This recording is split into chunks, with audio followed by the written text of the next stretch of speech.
班候选人进啦，已经叫进啦，大概你爱定以路难，你第二爱好那2300年到3、4千年那段时间，有啦格诺阿米斯一定好，阿米斯我有个阿米斯一定好，其他也唔是阿米斯一定也好，这个已经叫进啦，什么那还叫我啦格呢，都阿好，现在nanay itindi kita mitingi ci Longkangan ila ko pa ininira所以他mitingi 好龙康谢谢你哦就不会谢谢老师好各位这个桃园的族人朋友们大家好，那老师好，大家好，这个我第一次参与像这样子的研讨会，我现在就发现到说，以前我在桃园的时候就没有这个机会能够有让知识广布传达的这样子的一个机制，所以很感谢这个凯明，还有这个李老师，还有我的老师张光宗，有这个机会让我在这个地方做一下这个课程的说明跟讲解。那么在课程之前呢，我们就是因为我知道我们的这个群组的成员的，就是氏族来源还有分布都是来自各个不同的族群，各个不同的那个地区嘛，所以我大概就是先用概说的方式跟大家做一个讲解。首先我做个自我介绍我叫林荣康，那我本身是太巴朗部落的，就是旅外的一个族人。那我就是过去我本身也不是人类学系我本身是体育系。那是因为说我在一个因缘际会的状况之下，我在台湾体育大学，以前的台湾体院，在修读硕士的时候呢，去接触到这个区块。那个时间呢，大概是在30多年前。所以也就是说，当时我的访谈人现在都已经不在这个世上了。那个时候在做这个调查的时候是非常的意外是因为我父亲还有一些地方耆老要陪着我，还有我的那个爷爷，他就告诉我们说，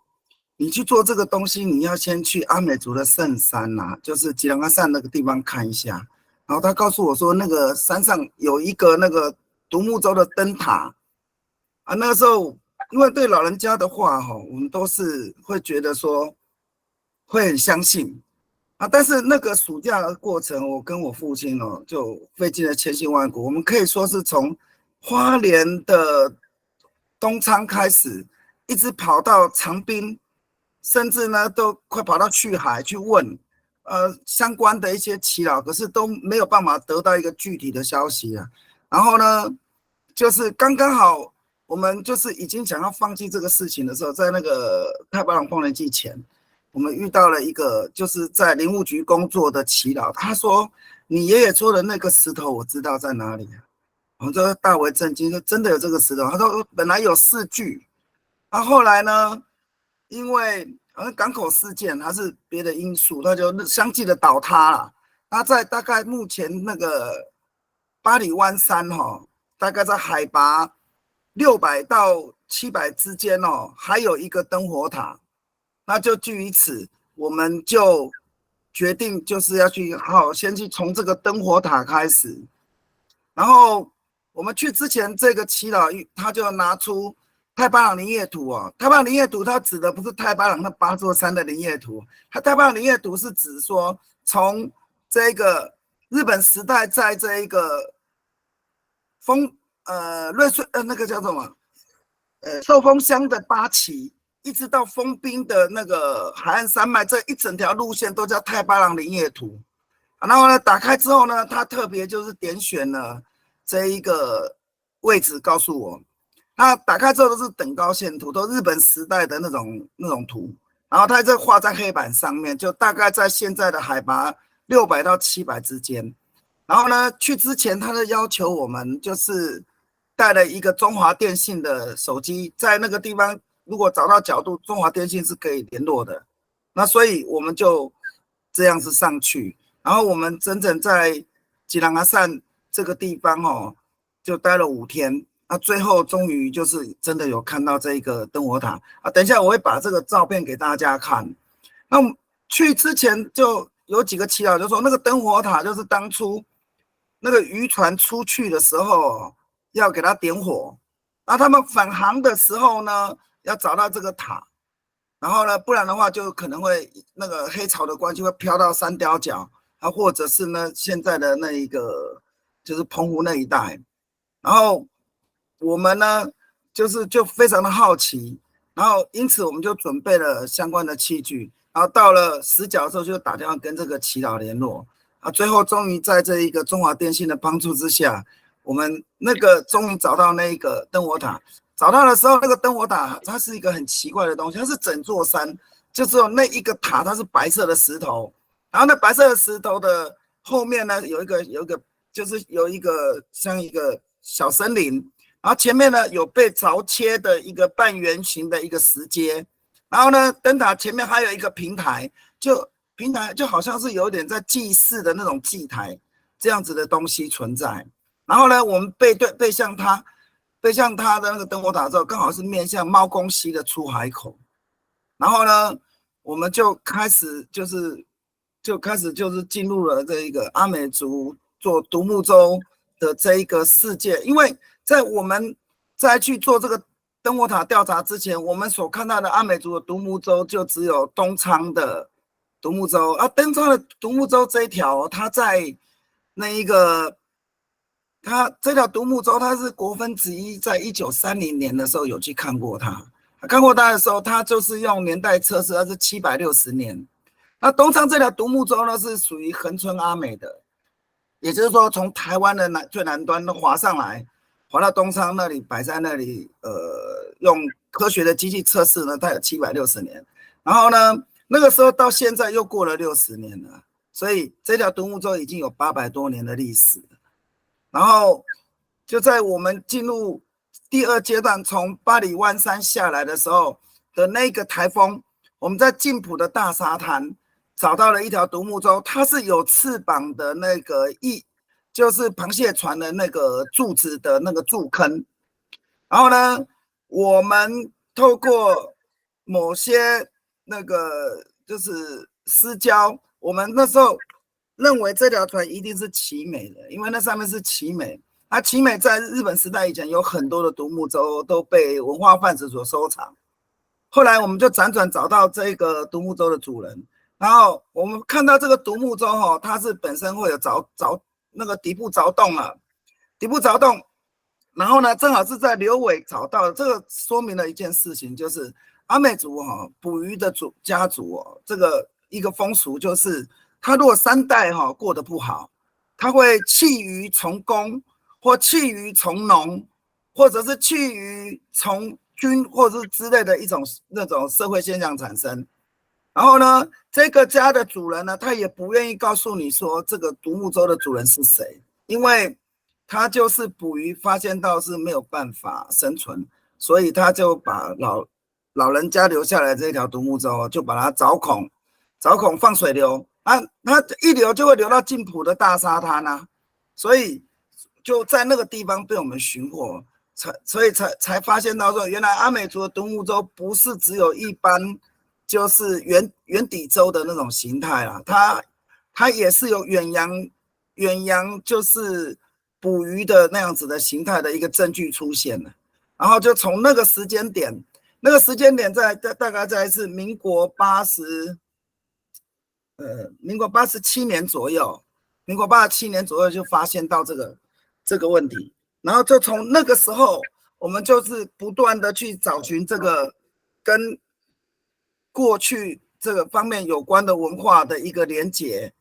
然后呢，花了很多的心血，然后目前这些报道人截至到昨天为止，就全部都不在了。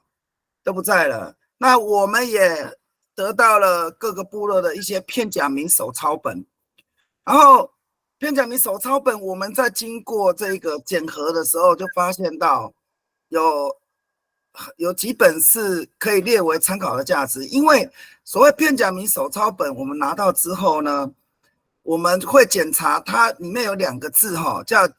记跟会这2个字，鸡跟灰这2个字。如果你有鸡跟灰这2个字的话呢，那说明了这个写的人呢是在1945年以前所书写的。那如果你没有这2个字的话，那就是以后就是那个就是才写的。因为为什么？因为日本文部省在1945年就已经公布了这个鸡跟灰这2个字了，就不再使用在日本的片假名了。所以我们就依据这个一个方向，用文字学的部分去考核。那另外就是在所有阿美族整个东岸的手抄本片假名手抄本里面当中我们就发现到有很多共同的特征，就是有字创字。那比方说拉、路、肉，还有拉这4个音，它会在右上角点双斜线。所以如果你没有这些字创字的存在，那这手抄本一定都是在就民国以后所书写的，就日本时代以后所书写的。所以我们就依据这样子去把那个整个跟航海文化有关的一些仅存的文字资料慢慢的拼凑，慢慢的把它建构起来。那这个事情就是说，从民国85年开始，然后呢到民国87年，然后呢也就是完全是空白的。然后87年建立了那个田野资料之后呢，一直到2021年，我们才真正的就是去尝试用古老的文化跟技术去打造一条独木舟。那在打造这条独木舟之前呢，我们遇到了很多的障碍，因为我们没有经费。然后呢，我们透过一个教授叫我们。老师，你会分享画面吗？好，那我们现在先看一下他的这一个纪录片啊。我们先看一看纪录片，先了解一下这个事情它的这个整个发展。好，现在看的这一个就是开工以及工具记忆，原民会他所顺利，就是拍的那个原民台所拍的那个纪录片，已经就是目前在国内的文化的保存方面。那我们这个时间大概15分，我们就先看完之后，我们再跟各位做解说。维护我们的文化资产。在无形文化资产的部分，我们要必须为这个后代的这一个下一个样本，所以我们决心要打造这条独木舟。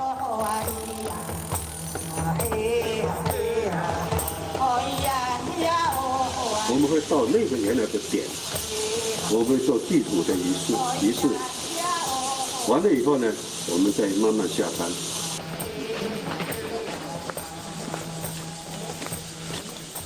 老人家以前很厉害，在这些没有仪器这一类的航海的仪器，但是呢，他们最南可以到哪里？马达加斯加，最东就是到布荷岛，这是我们做的那个田野调查。比方说海上的玉露，这个中央研究院也有研究啊；海上的陶露，中央研究院也有研究啊，对不对？那些海上的考古遗留，很多人就去研究，就发现是阿美族的先人。台湾有南岛民族原乡之称，但是透过什么媒介进行扩散与迁徙？造舟人林荣康研究独木舟20多年，发现阿美族在400多年前就有远洋独木舟的技术。因为这条独木舟，它除了是圆底之外，它下面也多了一个平衡杆。这个部分是目前所有的族人他们所遗忘的一个部分。那我们把它还原这样子。事实上，因为这个独木舟送来的时候，长度是6.8公尺，直径是115公分，然后呢，体重是5950公斤，然后呢，我们只能做到就是1/2这样。然后我据那些老人家的口述，以前的那个平衡杆是更长的，它有2种做法。那我们现在就是做其中一种，然后我们陆陆续续会把第2种的做法做出来。就他们其实就是透过这样一种就是独木舟的这样一种这个它叫阿美族叫巴拉放，拉放其实就是客人的意思，巴拉放就是做客的意思，就是去拜访啊，就是远方啊，或者是异地异族，然后呢，和他们进行一种就是把就是自己没有的，然后或自己有的特殊的，然后来进行一种交易，然后建立一种这个友谊这样子。所以其实我们可以知道，就是说哦。那原来海洋民族他们可能是透过这样一种方式，南海民族可能透过这样一种方式，一步一步的来扩展他们的这个交流的领域。对，我觉得这个是一个就是非常重要的一个因素，就是说让我们可以充实我们或者丰富我们对于这个海洋民族他们经济活动的一种想象。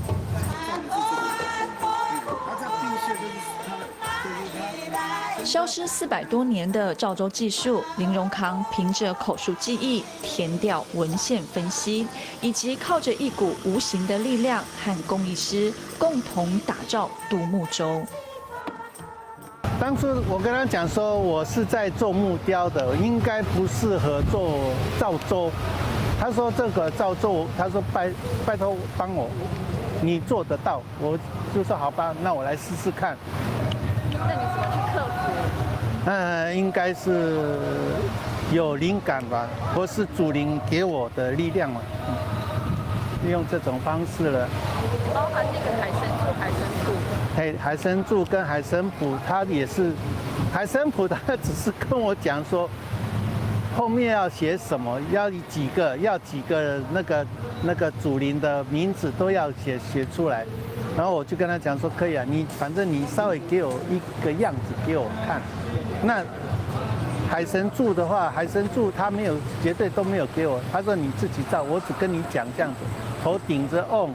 然后裸体，然后就这样子。他说后面还会发光的，哦，他说这是海参的样子。我那当初也是迷迷糊糊的啦，可是当我要做的时候，还是绝对一定有一个力量在支持我。古代的工艺师要做物品之前，要先做梦，然后这养成过程当中，我给他听那些歌，让他参与，然后让他就是有一个泥像完的时候，他会去做梦，然后去想出说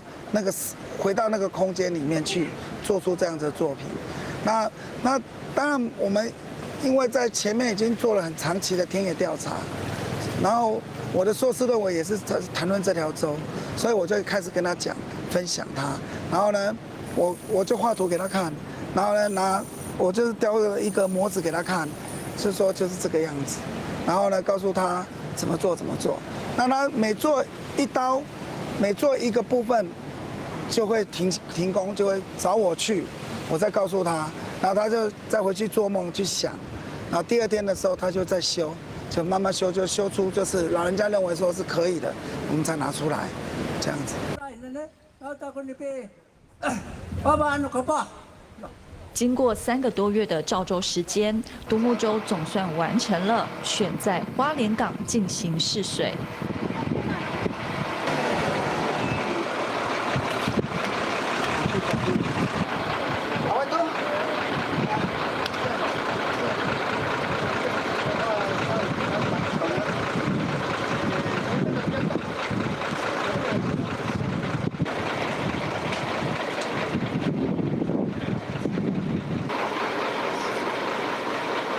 根据阿美族的这一个口传的历史，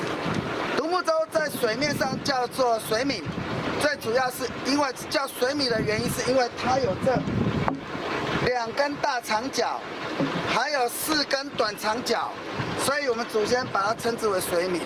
加上水皿之后，我们再测试它的承载力量，就可以印证阿美族传统独木舟，它对于这样子的说法，是不是有它的传统的这种知识的一个根据？经过不断的调整和修正，林荣康坐上独木舟超舟。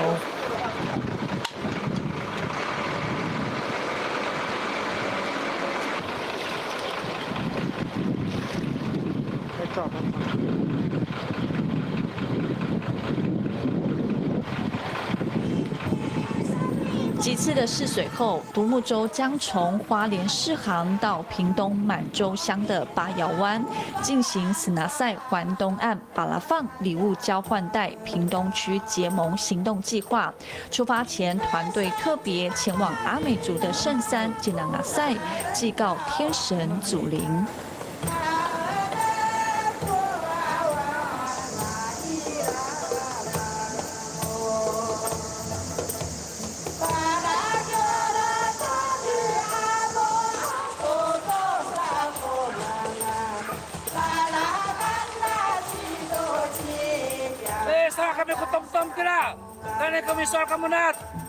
主要是跟卢记跟拉拉干，还有马拉道，他们就是说做一个报告的仪式，告诉他们宣誓，部落将在400年以后，将吉兰嘎山上面的当初的独木舟的灯火塔点亮，让我们平安的出航，找到回家的路。海洋独木舟即将起航，在花莲丰滨乡的北回归线举行独木舟祭，并且呈现12首独木舟祭歌。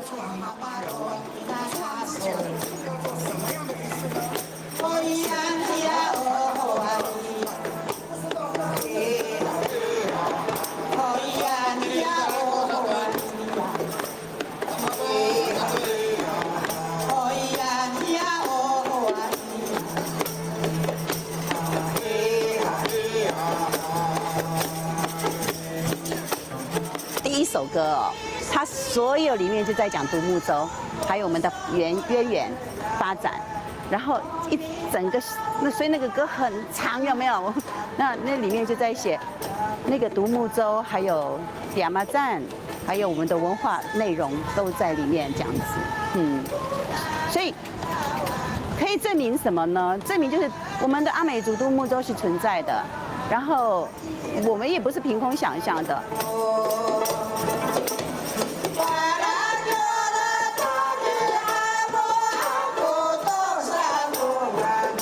断裂多年的独木舟祭，在赵州完成后再次出现。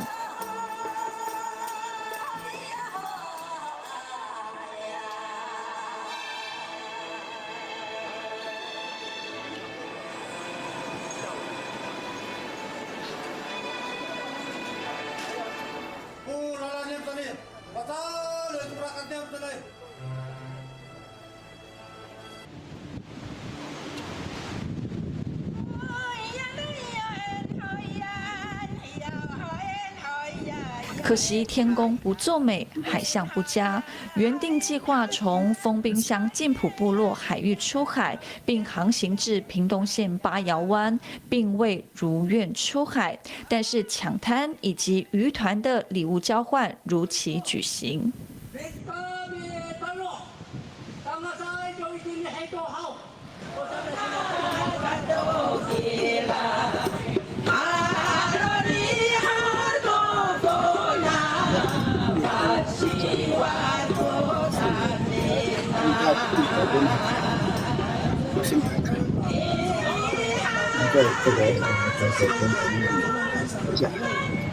不要给上线。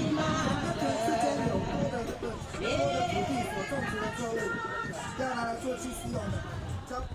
南方的族人。野菜是阿美族的文化，槟榔、水酒不可免。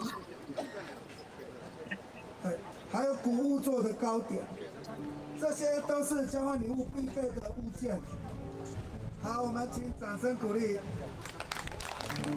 接下来，在花莲的部分，我们做的一个是下海的一个民族教育，那我们今天做一个上岸的一个民族教育，那已经成功的已经跟这一个南端，也就是说，在达人乡以南。这个枋山乡以北的这个沿海的部落，我们已经做了结盟了。我们希望说，透过这个结盟，今天我们恒春半岛来了至少6个部落的代表。那我们也鼓励说，我们在恒春半岛这个部分哈，就说每一个部落能够成立一个渔团。那这个渔船未来要做什么？它牵涉到很多跟海洋的一些产业链，产业链。那台湾是一个海岛国家，但是台湾有一个最大的问题是说，因为过去因为海禁，还有很多的一些不同的殖民的政府的那个转换，所以来讲，我们变成我们这一个基因，我们这样一个脉络已经被切断、被毁灭。其实这次重建就是说，希望能够把这样的从渔团的成立，是不是透过这样的历史的再现，我们的这样的一个传统的航海的技术的那个再制，然后我们这个在地部落的以前的渔业的活动能够重建那个组织，我们希望跟国家合作，来建立这样一个伙伴关系，我们共同把这样的一个东西可以共生、共荣、共产、共享这个部分。赵州人计划划着自己打造的独木舟，前往菲律宾、新几内亚，一直到南半球的纽西兰等40多个南岛语系的国家，与其他国的原住民交流，进行文化寻根之旅，并且要还原阿美族海洋渔团独木舟的文化，重建台湾环东岸斯拿塞礼物交换带的渔团文化，希望能够建立台湾原住民族的海洋经济体系。我们认为这个任务已经走到一半了，那现在就是因为海象的问题没有办法去试航，这也没有关系，因为这个船是做好了，我们只要有人、有船、有时间、有一个安全的海象的时候，我们仍然可以去做远航的任务，甚至可以环岛也可以。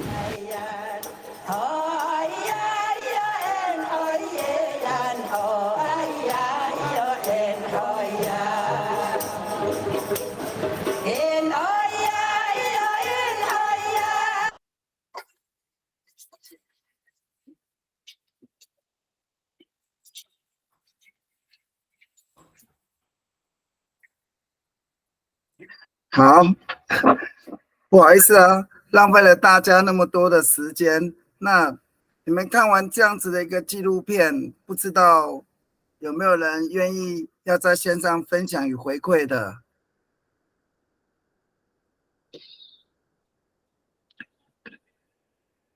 龙康，我想问一件事情，好，就是说我们以前刚刚有提到那个把拉放这个动作嘛，那我们是族跟族之间，就是阿美族跟其他族之间也会进行把拉放吗？还是阿美族族内不同的雅少进行把拉放？如果是这样子哈，我们现在回到学术上面来看啊，我们阿美族就是有小的、跟中的、跟大的。我这样子简单的来讲，那我们先以这个中的话，就是所谓台湾环东岸的礼物交换带，它涉及到的巴塞、侯后跟这一个嘎利亚湾，就是噶玛兰，然后再板扎，然后再来呢，就是到了就是南排湾族啊。南排湾，然后一部分的卑南族，然后到斯卡罗，那斯卡罗里面包含一个巴丹族，然后一直到马卡道族，所以这些族群过去在那个国家主义进入到台湾社会的时候，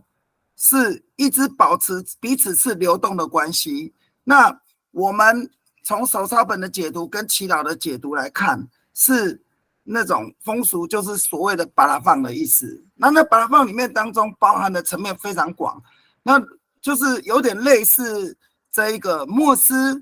马林诺斯基，就是他们所研究的礼物交换，还有这一个整个南岛民族的，它有比较独特的这个风俗，其实它对于台湾这个环东岸来讲是存在的。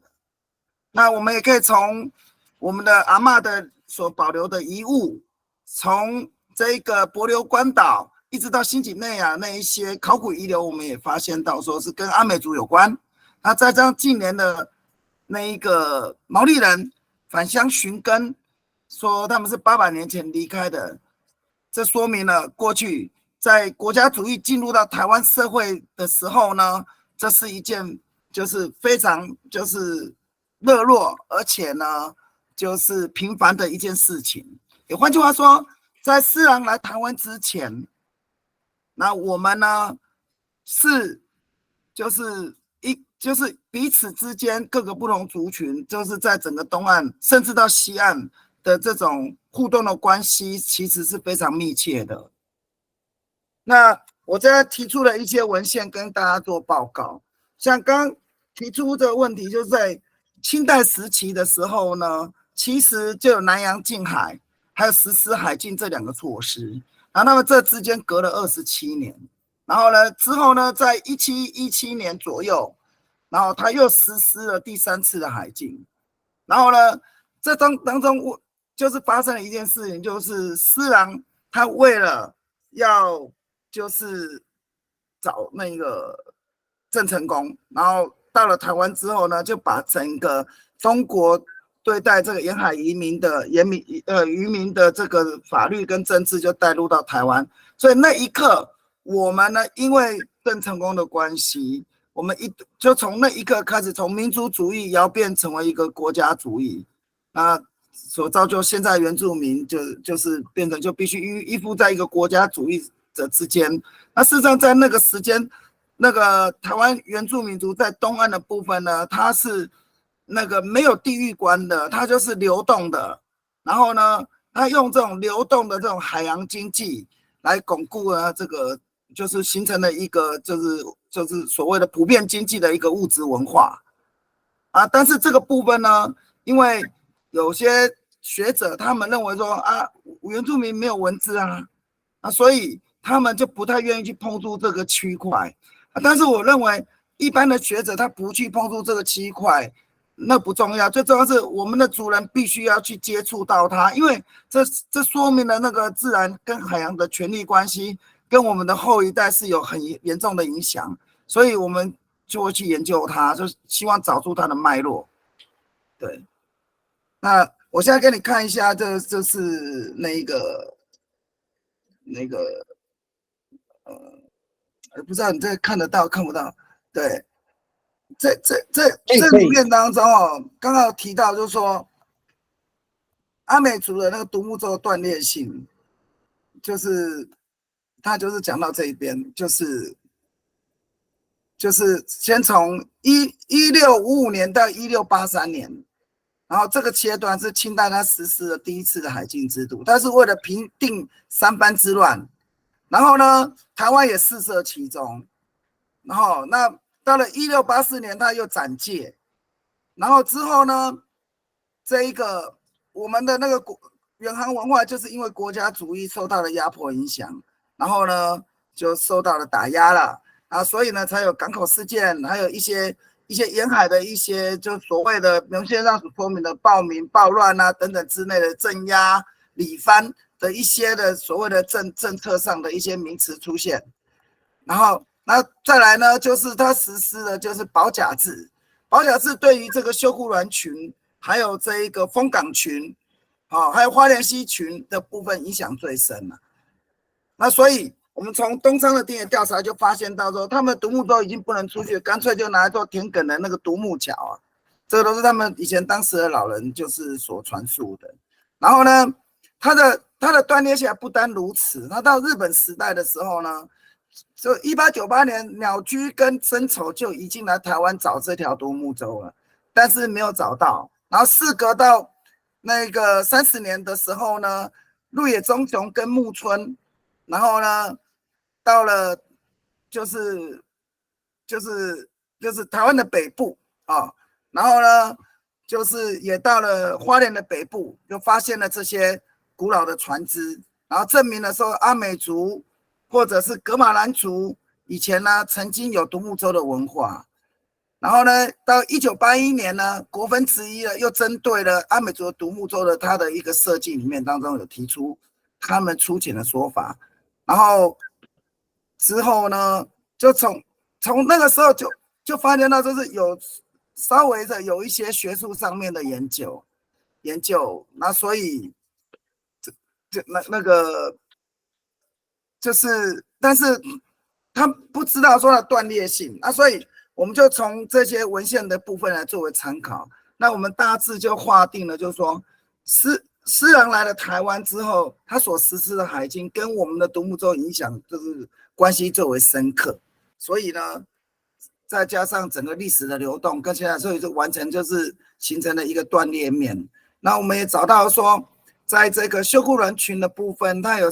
在现在的加拿大，在清代的时候，它就变成一个州金啦。州金的金是那个金芦笋枝的金，它是3点水。然后这是法律的律啊，它双人字，它治人的改成治水，所以呢才有州金这个单位出现。那所以说说明了这些外来的人呢，就是呢透过了法律啊，或者是呢军事，然后对于强制了阿美族的独木舟的发展。那强制了阿美族独木舟的发展，不是仅单限于独木舟的发展了，它是整个东海岸的这一个彼此之间的网络关系就变成了断裂了。所以就是刚刚你所提出的这个问题，就是说因为这个问题出现了，所以呢这个萨拿塞这个巴拉放的礼物交换的这个问题就因此而断裂。那我们所能理解的就是说，过去这个巴拉放呢，它除了这一个交换之外呢，它也有武力的宣扬啊，然后呢也有经贸互贸的关系，也有这个就是说传统的巫术的交流，还有集体狂欢这些的部分呢，其实都跟着整个那个往东方走过去的那个南岛民族的风俗颇为类似。但是呢，因为毕竟我们是那个没有文字记载的民族，所以这样子的文化它就慢慢的断裂。然后呢，就直到今天，就是说在我们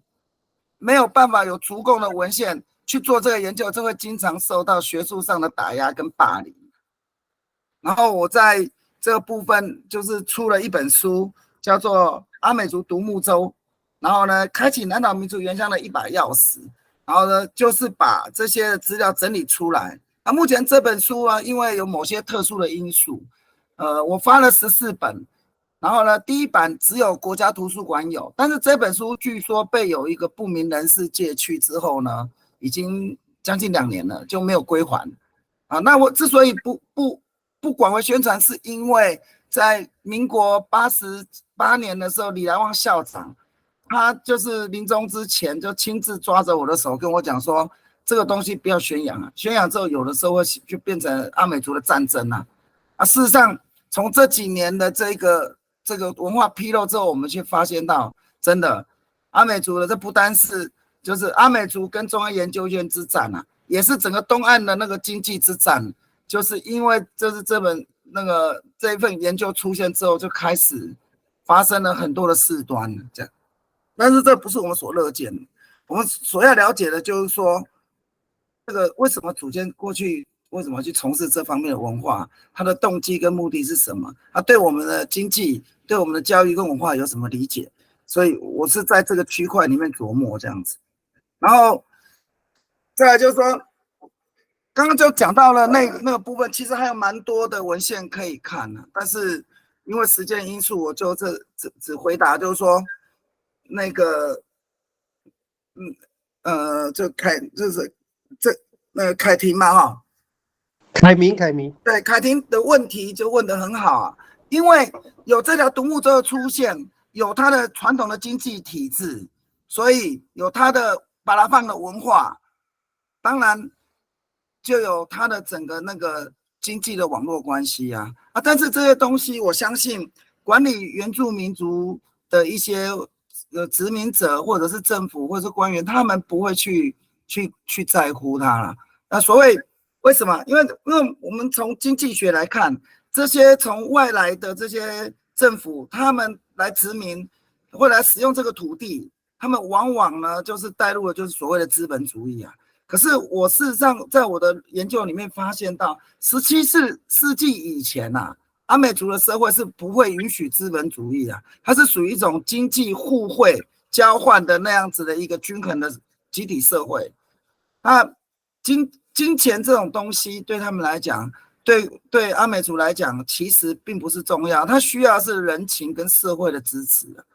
啊，但是外来的人他不会想到这些问题，他没有想到说，因为你的大生产、你的这个垄断、你的异化劳动，然后呢，你因为你的自私，其实会造成更大的伤害，对土地的伤害，对于人民、对于文化等等的伤害，他们不会去在乎这些。所以，当然我们过去采集什么龙虾、海胆、海藻这种海岸线的这个经济体制，当然就荡然无存啦。事实上，既然400年前就有这方面的传统职业了，那400年后呢，是不是应该就是呼应政府的这个共治的共管的这个理念哦？应该是要让阿美族文化就是以回到初始的状态，再重新再来跟大自然做一个结合跟营造，会比现在这个所谓什么东部风景区放了几个巴掌，然后呢放了几个招牌，说这里是管制区，然后呢事实上这是对人民的经济跟人民的那种文化是一种限制啊。其实应该是广域的开放，让人民更加接近这个海洋的文化，才是比较所谓的民主的风范啊。讲的比较多，就是最主要就是凯婷你的问题就是说，我的研究里面当中可以从各个不同的证据里面去发现到说是有彼此有在交换的风俗啊。我就举个例子啊，像社顶遗址，像很丰的那个斯卡罗的社顶遗址，那挖到的东西也是沿岸的东西啊，环东岸的东西嘛。然后再来，那中国风去东昌去挖的东西，也都是大家彼此在交换的东西啊。再往北到现在的汉本遗址到13行遗址，怎么看都是整个环东岸大家彼此在交易的东西啊。所以这看起来是什么东西让它在东岸游动的？我们知道，现代的船是因为哥伦布为了找寻美洲新大陆，他为了去找新大陆，就不小心来到了南岛，才让南岛人看到船只的出现。所以我们在看到达悟族，他们原来在巴丹岛是使用独木舟，但是来到兰屿之后，他改用船了，平板船。那是什么原因造成的？那500年前到底是使用什么样的工具？那我们的黑桃为什么有办法就是分布到 Okinawa、帛琉、关岛这些地区？那是什么样的工具去造成流动呢？那这个问题里面又回到说，我们发现到南岛民族由北由东来看，越东的那个舟船越现代，越北的舟船越原始啊。偏偏我们邻近的菲律宾啊、帛琉、关岛都很原始啊，就是到我们呢就变成一个空白地带，我们就突然在这个独木舟文化的部分这个就是没有再出现了。换句话说，我们这400年就已经没有跟邻近的岛国在互动嘛。对啊，那如果说台湾是南岛民族的扩散的起源地，如果贝利伍德他没有说错的话，那可能往东的独木舟的舟船最原始的形态，其实台湾的原住民族所造的独木舟，有可能是它的最初始的状态。所以，如果你要研究这个环东岸的这个经济脉络就是你所提的这个问题，那么你就必须要先了解独木舟的存在。以上是我回答凯婷的问题，这样子。好，谢谢老师。对。然后我今天跟各位说，就是这个，你们看得到我的 PPT 吗？看得到，可以，看得到啊，看得到。对，今天就是要，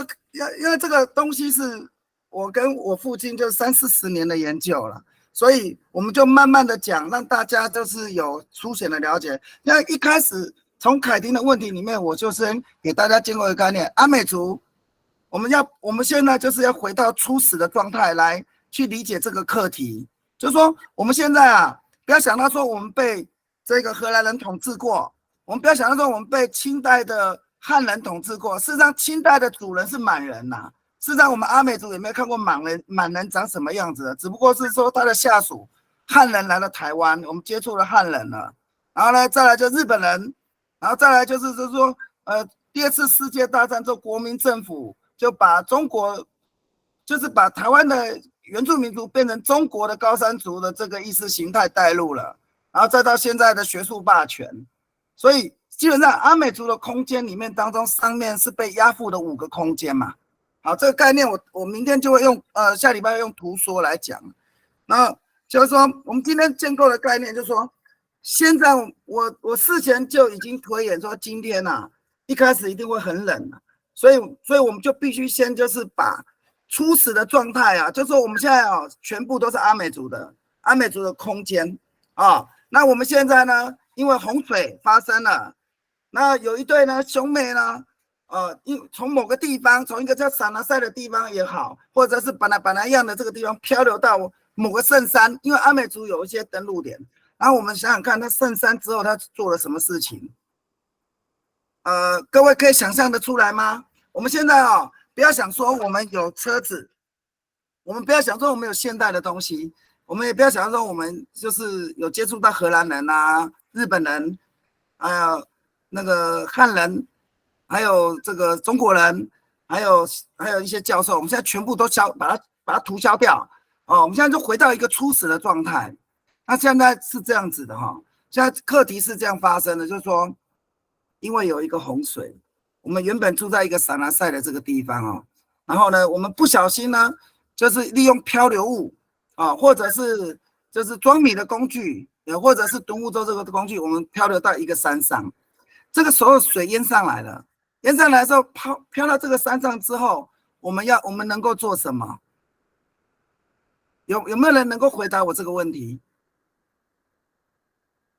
没有人。好，那我告诉你，我们这个过程，我们从 A 地到 B 地好了，我们带着什么？我们的语言，对不对？阿美族的语言，我们的阿美族的这个服装、工具，还有我们的阿美族的这个基因，对不对？然后呢，我们带了一些种子，然后我们上岸了。上岸之后你会发生什么状况？有没有人回答这个问题？你会想到说你要先做什么事情？喝水，开垦吧。好，盖房子。对，盖房子，你要先做什么事情？你是不是先要有工具？对，工具木头。先锯木头，对，先锯木头，你才有办法做工具。好，那跟大家讲，因为你还没有火，对不对？所以你必须要打磨石头，对不对？所以你打磨石头，你再加上你锯木头，你把它绑在一起，这个就是新石器时代文化。这样各位可以理解吗？对，因为你先必须做出顶部、阿巴尺这些新石器的工具，你才有办法生存嘛。所以你就必须先伐木。因为周边都是水，所以你必须就发展渔猎文化。那你木头呢，越拿越多，工具越做越多，所以空地就越来越大。然后呢，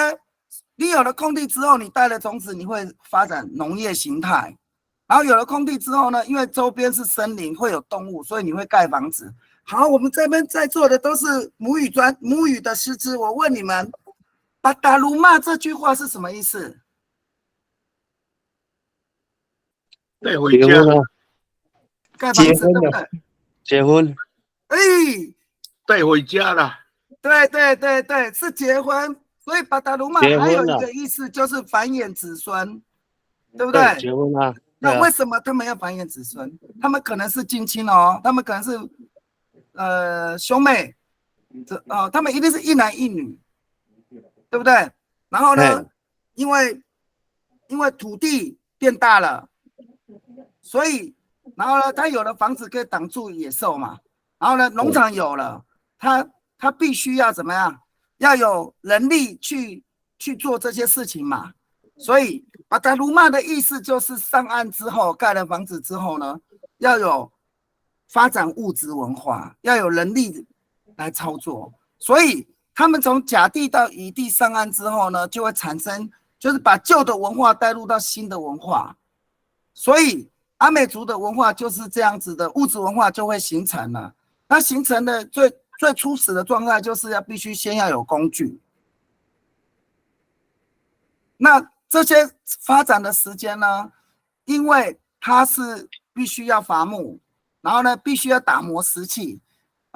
打磨石器。那就是在新石器时代或者是旧石器时代。可是他又提到了说它是就是伐木之后就会变成工具。那所谓就新石器时代的就是简单的意思就是说，把石头打磨之后呢，再把它绑，就是用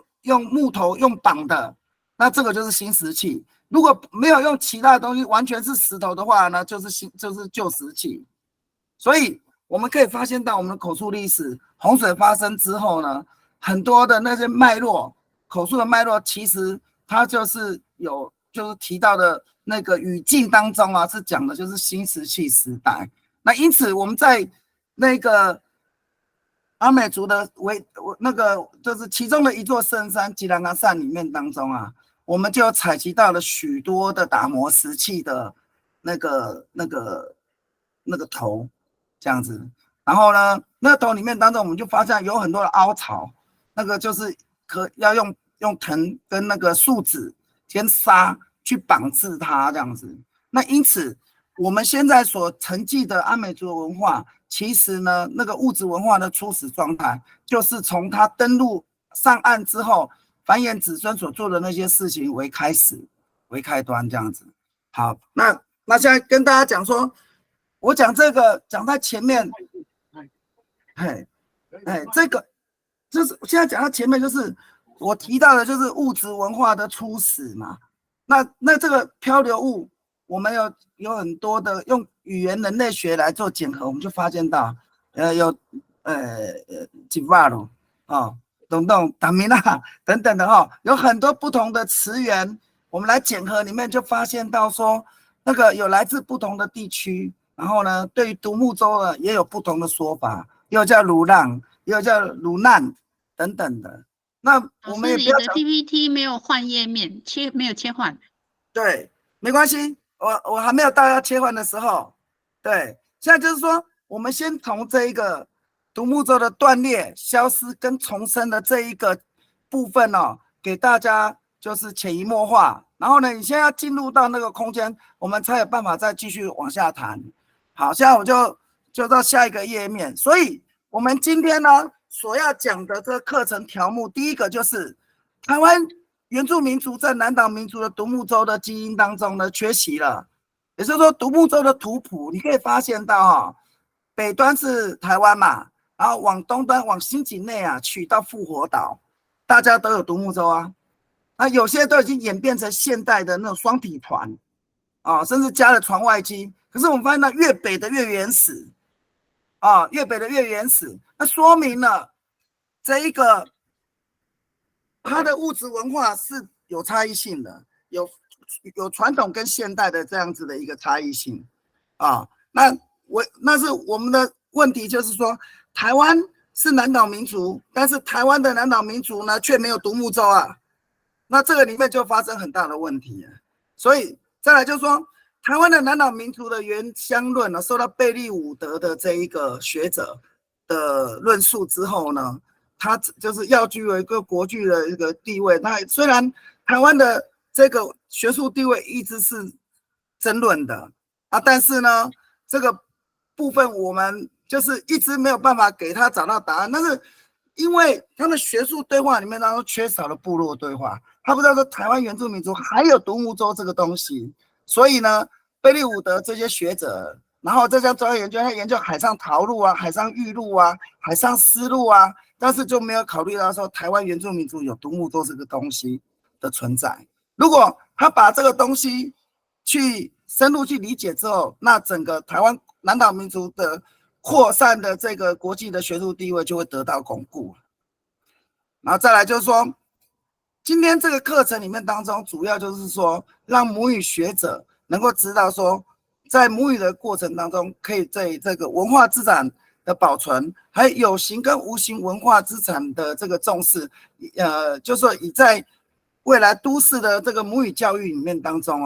可以提供一个方案，然后呢，提供一个民族志。然后也让下一代在都市生活的族人呢，不会回来骂我爸爸说你又知道阿美族有独木舟这个东西，这是开玩笑啦。这主要就是说，都市原住民跟那个原乡的原住民之间必须在文化上面是一个整合的，然后必须是有连结的。所以今天这个课是一个很好的课哦。再来就是说，我们去了解独木舟最重要的是要了解我们跟南岛民族之间的，就是国家之间的那种交流的这种情形。那这有助于台湾南岛民族的永续发展啊。再来就是独木舟文化呢，是我国重要的海洋文化资产。但是独木舟文化正受到学术的霸权跟文化的迫害，以及政治的上面的不友善，所以呢，这个东西呢就往往成为冷门偏门，甚至会被学术上就是霸凌，就是是一种驳斥的东西呀。对，然后再来就是说，我们在疫情时代的时候，我们有没有想到，独木舟的海洋经济事实上可以解决在路上因为这种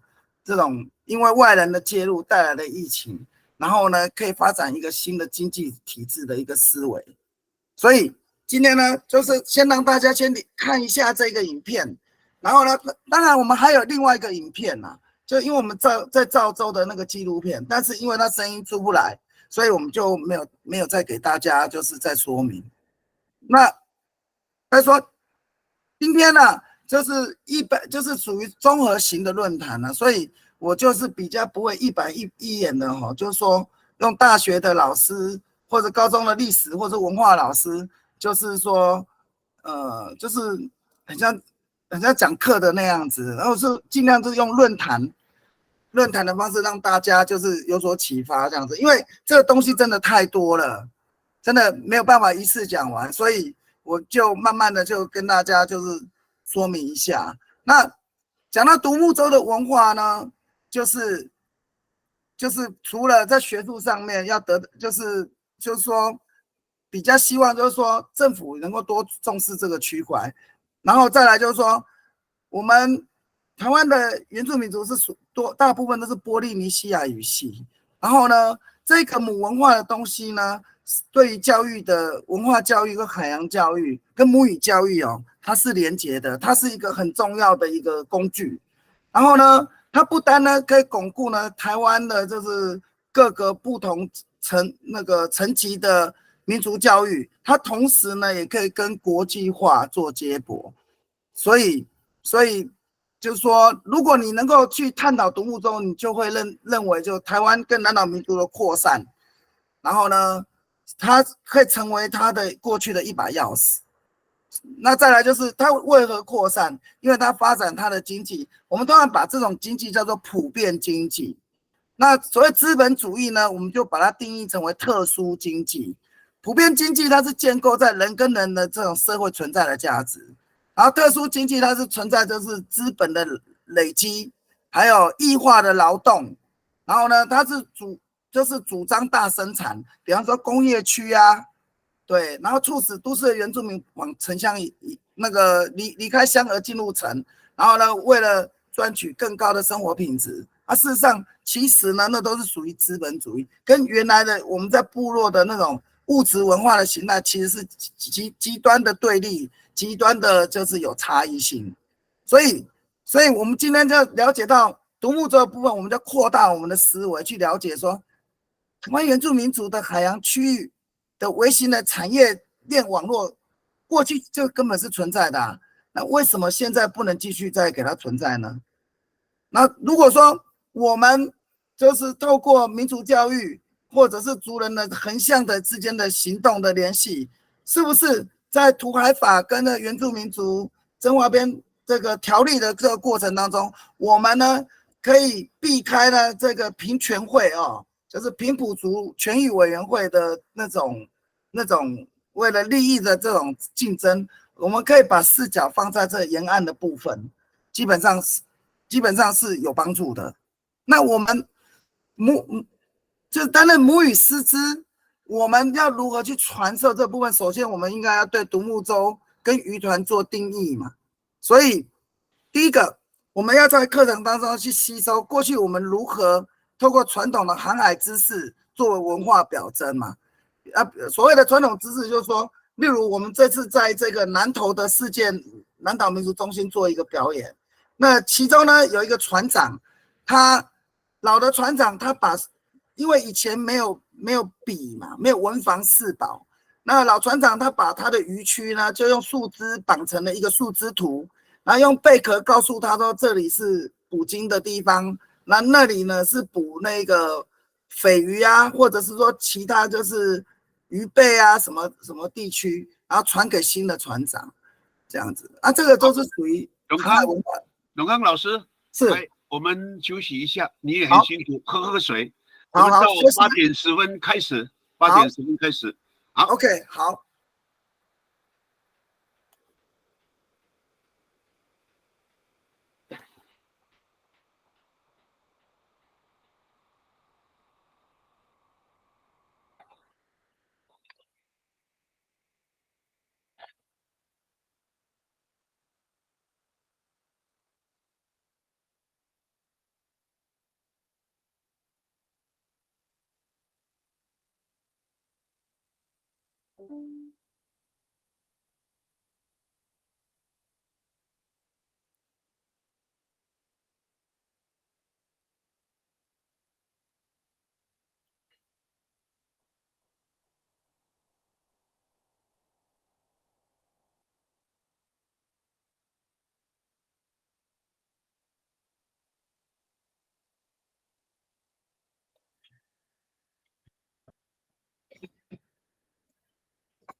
有点。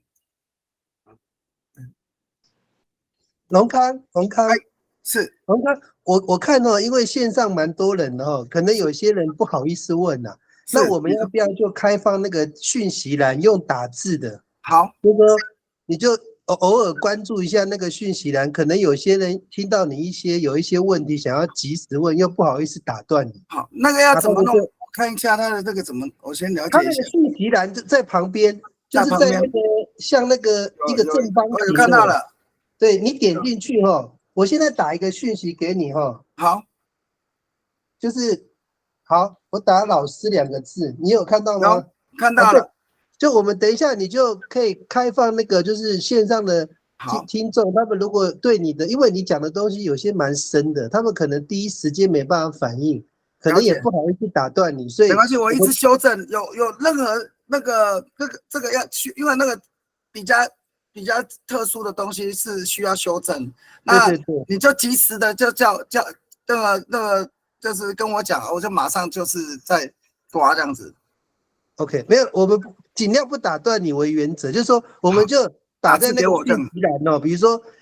老师刚刚你讲的那个什么，比如说你说那个资本主义会有异化，可能有人对那个异化这2个字不懂，好，他可能就想要打上去，然后你就解释，大概类似这样子。了解。OK， 好 ，OK。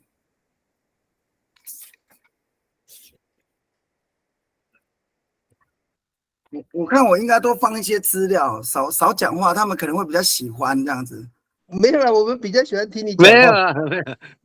对，有在听。哦，好，那没关系，就是我让你打字上来，我随时都可以修正这样子。对，主要是我们就是说，如果大家突然有想问问题就是不好意思讲话的线上的听众，一定要问。对，他们不好意思问就用打字的，这样比较快。好，对，我的意思是这样，对，了解。我会一直修正到就是就是我就是因为这是第1堂课，对，我就会一直修正到大家可以接受的时候，这样。是，好，谢谢。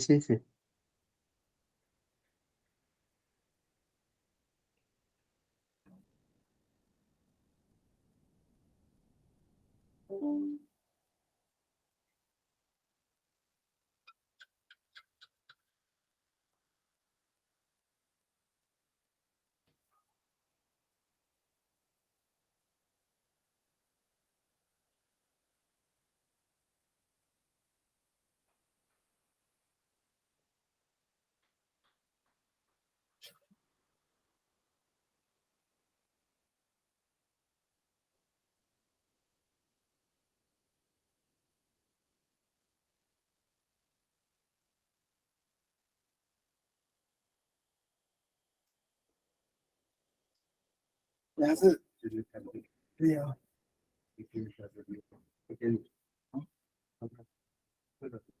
不是什么？还没，我在跟那个你还是不是我要吃我的药？没有，我有药，用健康抗瑞，没有，我觉得你要休息，因为他们不要用母语，而且我是听不懂。你在那个8个小时。问他们这样。好。看这我做不了。好，那我给他传一些歌给他们听好了，怕他们很无聊。跟下礼拜再讲了。好。那个国外发展节我们讲了先送件。好。那这个礼拜六、礼拜天我们要去台中阿嬷40天了。好，礼拜六、礼拜天没有？你就忙一下。好。OK。传根妈妈认为他们不要去。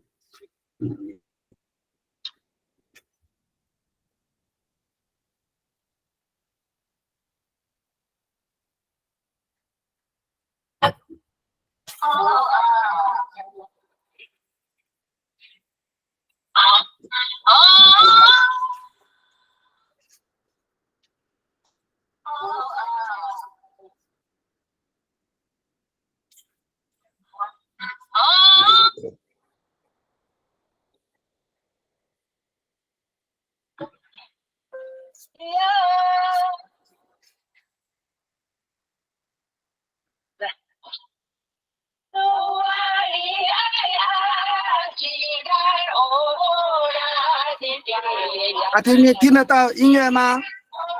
听得到，听得到。有。好 ，OK。等一下，如果他们听不下去，我们就请他翻这首歌好了。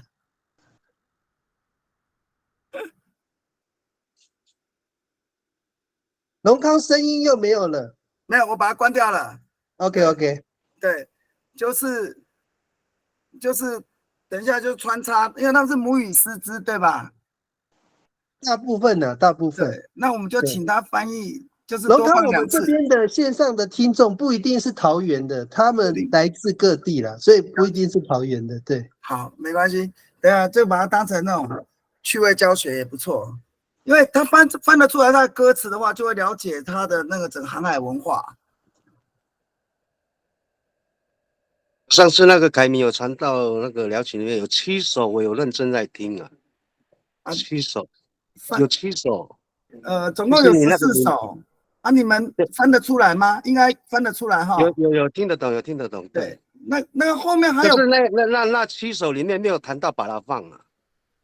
有后面才有，因为还有8首。后面才有吗？对，慢慢的放上去，因为那个老人家哈，他们是原来的乡音合唱团。因为那7首里面，我只有听到那个什么从吉兰啊上那边出来这样子。对，后面还有8首。这样子啊？对，总共是被接受的是14首，因为那个是以前旧的乡音合唱团，他们大部分都是天主教跟基督教，然后他们认为说这种崇拜神明的事情，那种不要唱。因为这几年比较开放了，所以他们才有。好。对，我们时间到了。好，龙康老师，是，请你开始吧。好，那现在就是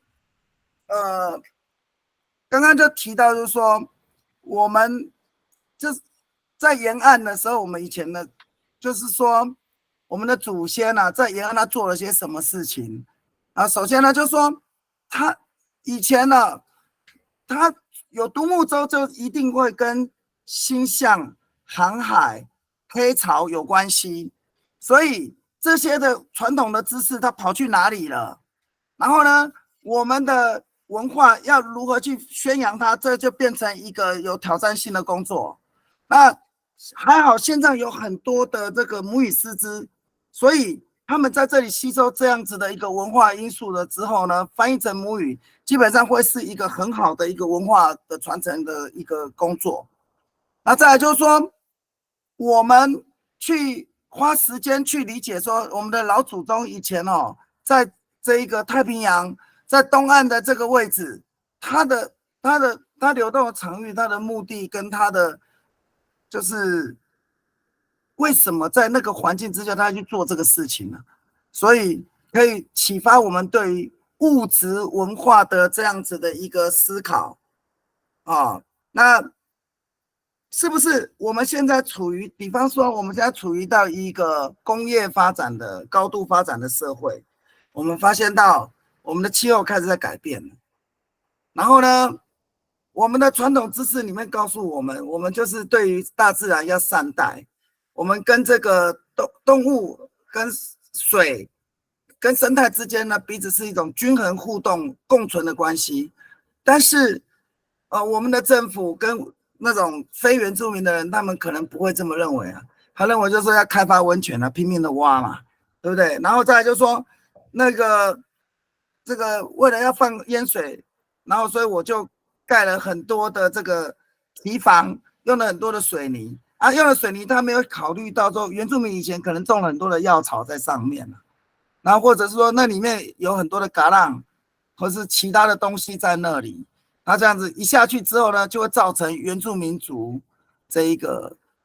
生存的这种的经济能力就要被迫改变。所以美国国家公园之父就说过了嘛，国家公园盖得越好，对原住民的伤害就越大，就是这样子。因为毕竟原住民在这个多数决的这种政治体制之下，它是一个弱势。那我们能够做的是什么？我们没有办法去对抗他们人多嘛，但是我们可以用教育跟文化，我们理性的传承给下一代，或许这样子呢还会有一搏的机会。就是说我们把知识作为工具来建构这样子，因为我们没有社会上的一些资本跟这些非原住民的或是既得权利的我们来做对抗。再来就是说我们资本主义它是不会考虑到就是说你破坏了大自然，然后你所造成的灾害是对人权或是人的生命造成的伤害，你是没有办法想象的。所以我们认识的独木舟这个东西，基本上当天灾来的时候，我们可以体现就是说我们可以就是回到初始的状态啊，重新再建构啊。因为呢当天灾来的时候，很可能就是人的生命都会消失，可是幸存的人可能就会因为我们的这个传统的知识而得到了生存。那只要有一个男的一个女的，我们的这个祖先所的口传的故事里面告诉我们，只要有一个男的一个女的存在，这个阿美族就会存在。所以这种传统知识的部分其实也是教育很重要的一个部分。然后再来就是当我们去了解说以前一个完整的民族的原真性啊，所谓原真性呢，它其实呢它就是那个它就是要怎么说，它是原来的一个真实的一个结构文化，然后呢你才不会就是说被一个政治的模糊或者是教育的模糊。然后就比方说原真性要怎么来认定来看呢？比方说在中国他就认为台湾的原住民族是他们第56个少数民族嘛，但是我们近代的祈祷的说法就会觉得说，我们虽然受中国的教育，可是我们毕竟仍然是南岛民族，所以我们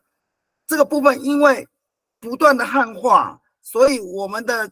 凸显的原真性一直以来就是靠着那个丰年祭还有博物馆的文物等等来做支撑嘛。但是如果我们建构民族教育的知识体制的话呢，就可以保留更完整的原真性这样子。所以我们保留了这个原真性之外，我们当然就可以扩展跟邻近的岛国之间做交流嘛。对，那所以这就是一件很重要的事情。那我们来看看有没有人就是在那个等一下看一下，对，看一下有没有人对刚刚的部分就是有个人的看法或意见。老师你好，是我澄清一下，你说的那个延伸性是不是跟那个部落传统那个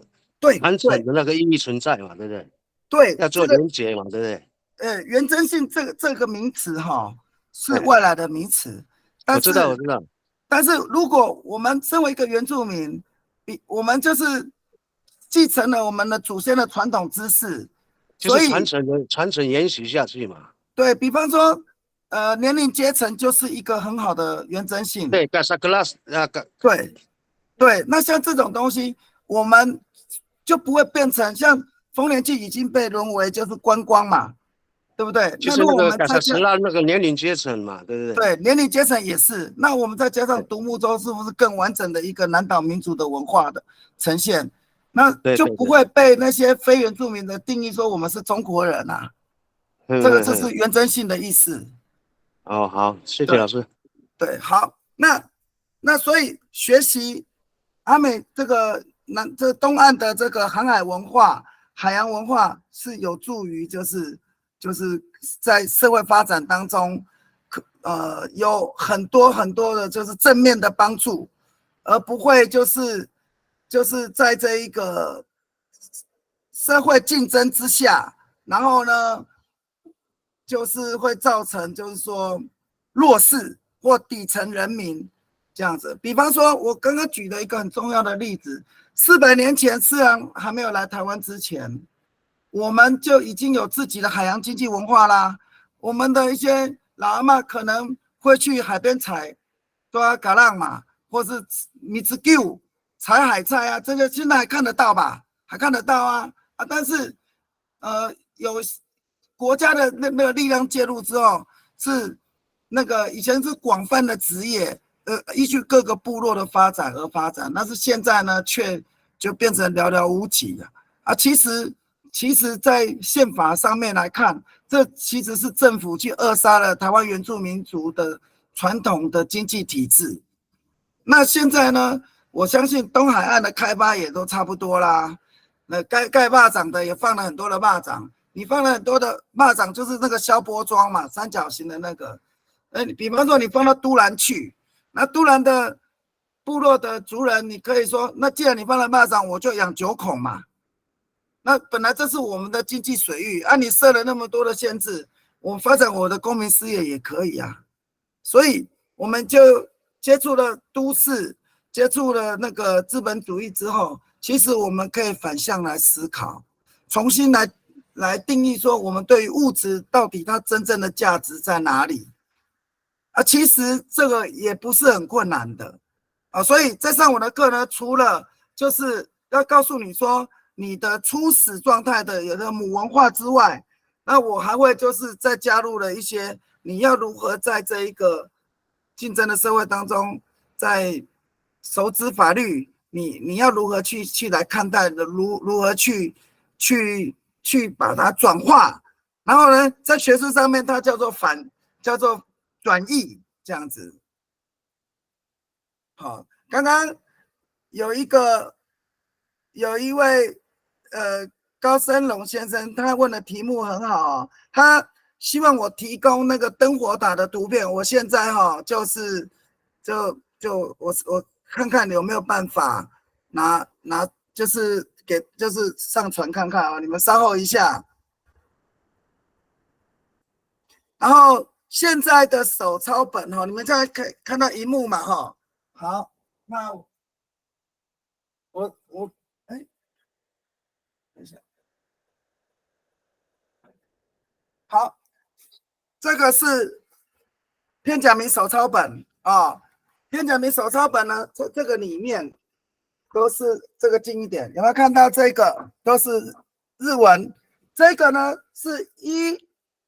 1985年重新誊写的，因为誊写的时间是1912年，然后呢，1912年写的人呢是一个技师，然后呢，他写完以后，在1913年，河野喜六就在日本东京学刊里面针对太巴朗的物质文化发表的就是一开始的论文，然后之后呢，佐山隆吉在1928年，马渊东英在1930年以后，这些后续的学者就陆陆续续来到太巴朗，然后呢，他们也都是用誊写的方式。但是我们在翻译这些手抄本的过程当中啊，我们就发现到他们除了去翻译他必须要懂阿美语但是呢，这里面当中啊有104个神语，就是专用语啊，他们没有办法翻译啊。比方说这里面有讲到有一个老人家哈，叫做你火啦火啦，那你火啦火啦这个在修库兰词典它是没有的。然后呢，你必须去做田野调查。那我们就从祭祀家属的口述来说，你火啦火啦，它本来就是一个神明的名称啊，它的神位就是在那个河川的沙洲上面。那你火啦火啦，它就是站在沙洲上面哦，它就是看着好的东西就让它漂流到沙滩上，不好的东西呢就让它流到这一个往下流到下游去。那日本人他可能呢就会这样子翻译，就这个是沙洲神，他叫尼火拉这样子。可是他不知道他真正的工作叫做调解，因为呢8个天神呢就是八大天神哈，就这个等一下就后面我才会讲。那8大个天神他彼此是有神力，他会引发死亡、洪水，然后呢造成了人类的灭绝。然后呢，因为尼火拉它具有调节的这一个神力，所以呢，我们就那些巫师跟祭司都会仰赖尼火拉去跟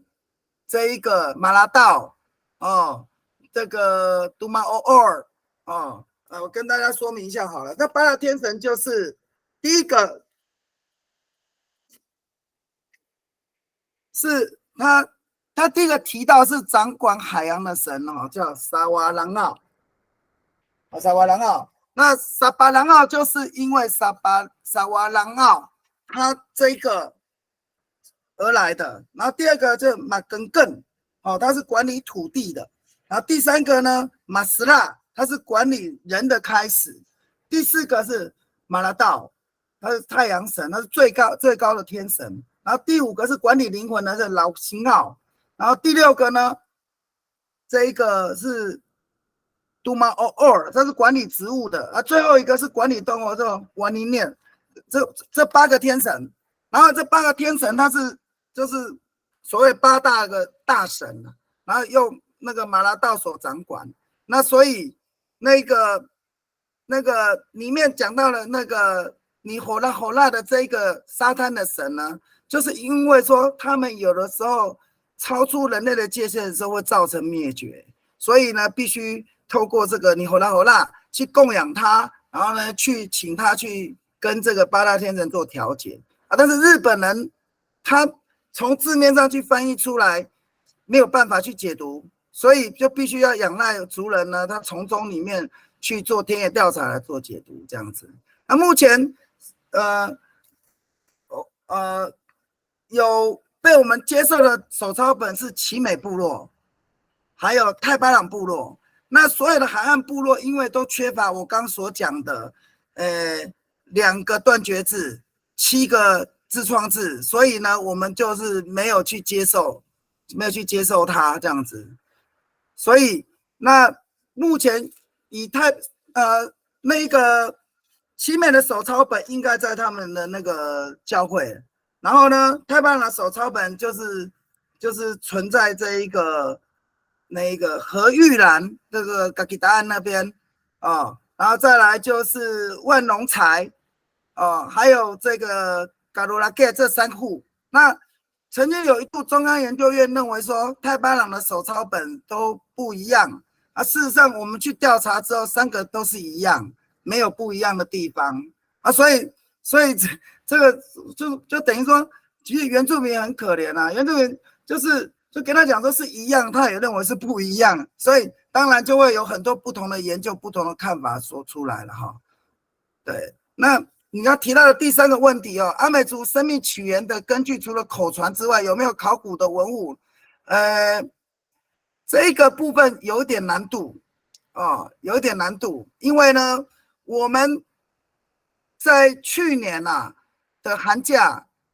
就是有去阿美族的圣山做最后一次的考察。那我们在上面考察，就是有3个陶片的遗址，分别来自你们要听听看看你是不是这个氏族。说法利佑、纳法纳万跟萨纳塞3个氏族。然后呢，我们在这里呢有发现3个就是黑陶的那个大量的那个陶片的遗址，说明了这一个在洪水时期前后，曾经有3个群的人呢在这里居住过，而且他们居住的形态跟现在阿美族的居住的形态是不同的。他们居住在地理皱褶带，然后地理皱褶带周边一定会有地理倾斜线，然后那些地理倾斜线呢是由人工所堆砌所有的石头，然后目的呢是让他住的地方的水能够向下倾斜。然后呢，在地理居住带的周边呢，都有高度精密的陶土层，就是陶土，说明了这些氏族曾经在这里发展了，就是铸造黑陶的文化。然后呢，他们住的位置就是那个地理皱褶带呢是背着这个山，所以呢，它是居住的形态，以阿美族的建筑形态来看，应该是属于高脚甘蓝的建筑物啊。那我们有没有发现到考古文物？有，我们也发现到了这一个荷兰时期呢，从加里碗还有猫公上岸的那个爪哇牛的遗骸，它的兽骨啊。那我们也看到台湾现在的这个从寿丰乡的八旗，从八旗一直到这一个丰滨的这巴古隆隘，在这个林线上面呢，目前还有将近2000头的混种的爪哇牛，就是有存在。那我们呢也抓到一只，它的特征是白臀、白蹄跟短脚啊，这个牛的体型跟台湾的野牛还有汉牛的那种特征是不一样的啊，所以我们也发现到这个。那另外我们也发现到有一些打磨石器，像石本、石杵、石斧这些东西呢，我们都放在这个阿美族吉朗山部落学校。那现在是由谁在保管，我们就不知道了啊。那所以我们确定这是在这一个在阿美族的发祥地之一，在丰滨的八里湾山有看到了这些文物。所以高先生，你的这个问题呢，其实问得很好。那我们到起源地里面就是有发现到这些啊，那个口传的历史之外，就发现这些，而且我们发现了一位重要的一个发现是什么？就是人兽分隔线。那在这一本手抄本里面，一开始就提到了，他说这对兄妹上岸的时候呢，先种植一整排的这个九球木，所以说这一个九球木它种下去之后，一般非原住民他可能会认为说这些原住民种下这九球木就是为了要隔界，所以九球木变成自然权利关系那个苏贤，等一下这个问题我再回答你九球木变成自然权利的关系，但是呢，祖先所留下的文化是有脉络的。你看拉里this，那最后面的3个词根，它是纠结、捆绑、共济的意思。它意思就是说，我上岸之后呢，我在这边生存，你在那边生存，我们是均衡的发展。对土地的使用，就是说各做一个就是区隔，因为老祖宗他会迁移，他就已经说明了，瘟疫的问题是很严重的。瘟疫的问题，他人兽是不能共居的，因为在早期肺部的疾病只要阿美族看到那个梅花鹿，它就会迁村或焚村，他不会因为说看到梅花鹿，然后就跟他一起生存。就像梅花鹿死后30年。阿美族回到他的栖地去盖房子还是一样全家感染了肺痨所以说明了以前的人对跟人兽之间的那种共处是要做一个不会住在一起的这样子。然后所以我们就把这一条这个九球木，那个九球木的它的宽径都超过400年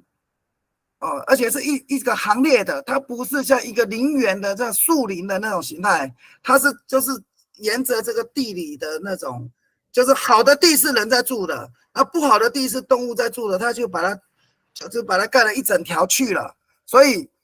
呢，所以说我们在圣山看到的这个老祖宗的传统的生态知识有发现到相当有道理啊。对，除了可以防止瘟疫之外呢，可以让动物呢更集中在就是说比较有树林的地方。然后呢，因为人要伐木，所以那个树林会减少，因为它增加空地，要发展那个农耕文化啊，所以呢才种了那个区隔这样子。那我们就是不单是在这个地方哦，在整个花莲县只要有阿美族的地方，我们就发现到有这个文化的存在。好。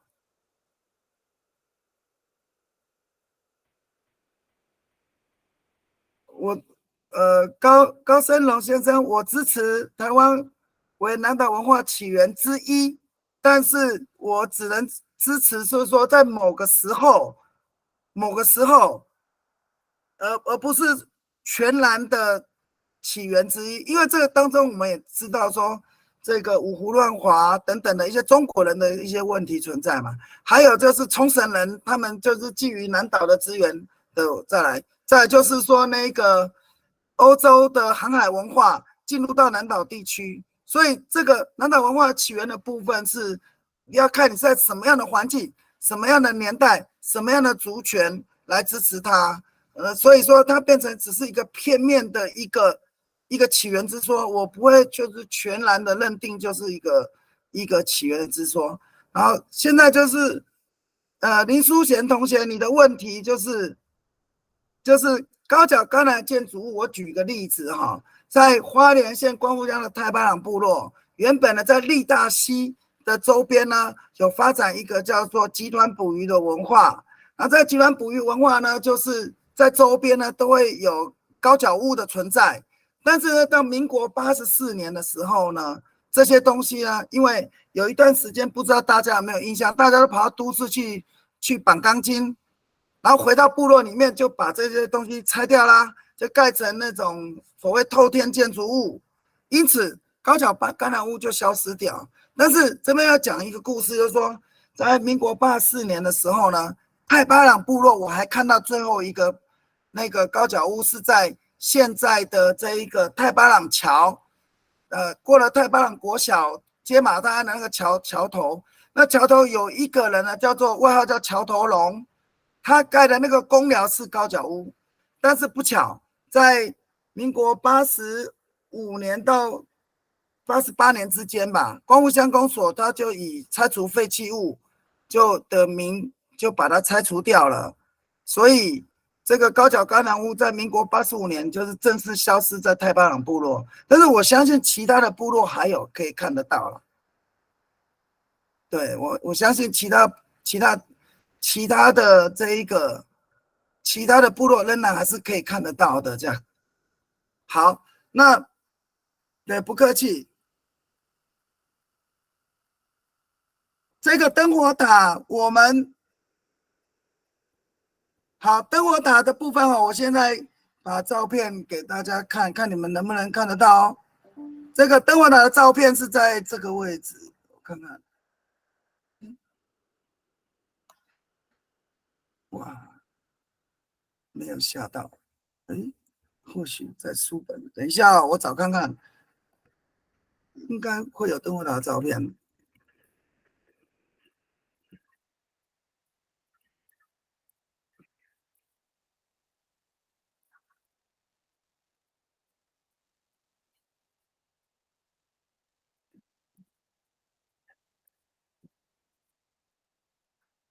这个就是灯火塔的照片，这样看得到吗？这就是灯火塔的照片，它大概在海拔700到600之间。有没有看到这一个石阶？这个地方是平的，有没有看到？这都是经过人工雕凿的这石阶，然后这个主体是唯一的白色的石头，然后这边有一个洞，那个应该是燃烧火把，这边有一个巨石挡住它。这个角已经破掉了，但是他的尸体在旁边，这样看得到吗？看得到吗？可以有，看得到。这个就是在吉兰山的白色灯火塔，它是面对猫公溪的然后呢，是我们的祖先，就是那个所提供的口述，然后是由当时的林务局王清次他标注的他的等高线图，然后呢，我们部落派了4个人去找他，把他找出来的。但所有的时间哦，你看的这个位置都是切掉的，而且不是用那种，应该是用撞击的方式，哦，撞击的方式就是让可以攀爬，它是一个半圆形啊。因为我在的地方下面是悬崖，我只能拍到这样子而已。啊，这就是灯火塔的那个照片。然后刚刚有一个同学问我说，那个女性的木雕这个问题问得很好哦。我跟大家报告，这一个手抄本里面说明了哈，海神的第4个儿子叫做捕鱼神，捕鱼神的名字叫弗拉拉嘎斯，他爱上了这一个那个卢基跟拿拉干的第4个孩子，她是个女的，叫做迪亚马赞。然后呢，他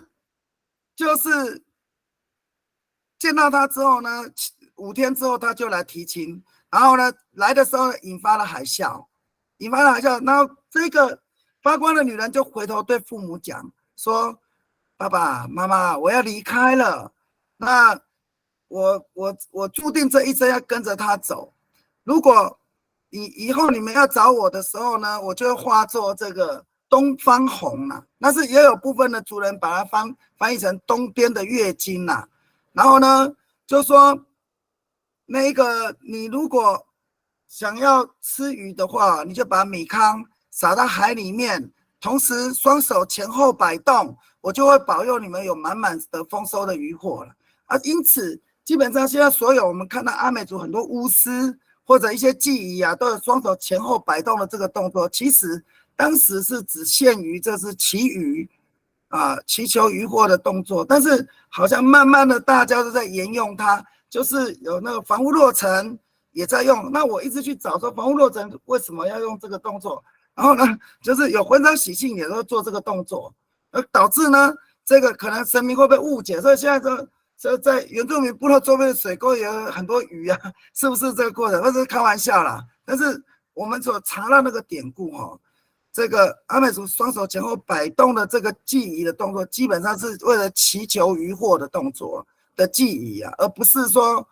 广泛的就是这个也用那个也用啊。那之所以雕成这个木雕，就是要唤醒他本来是那个首领船哦，带着渔团，他去航海的时候，他要向海神祈祝嘛，因为海神有4个孩子，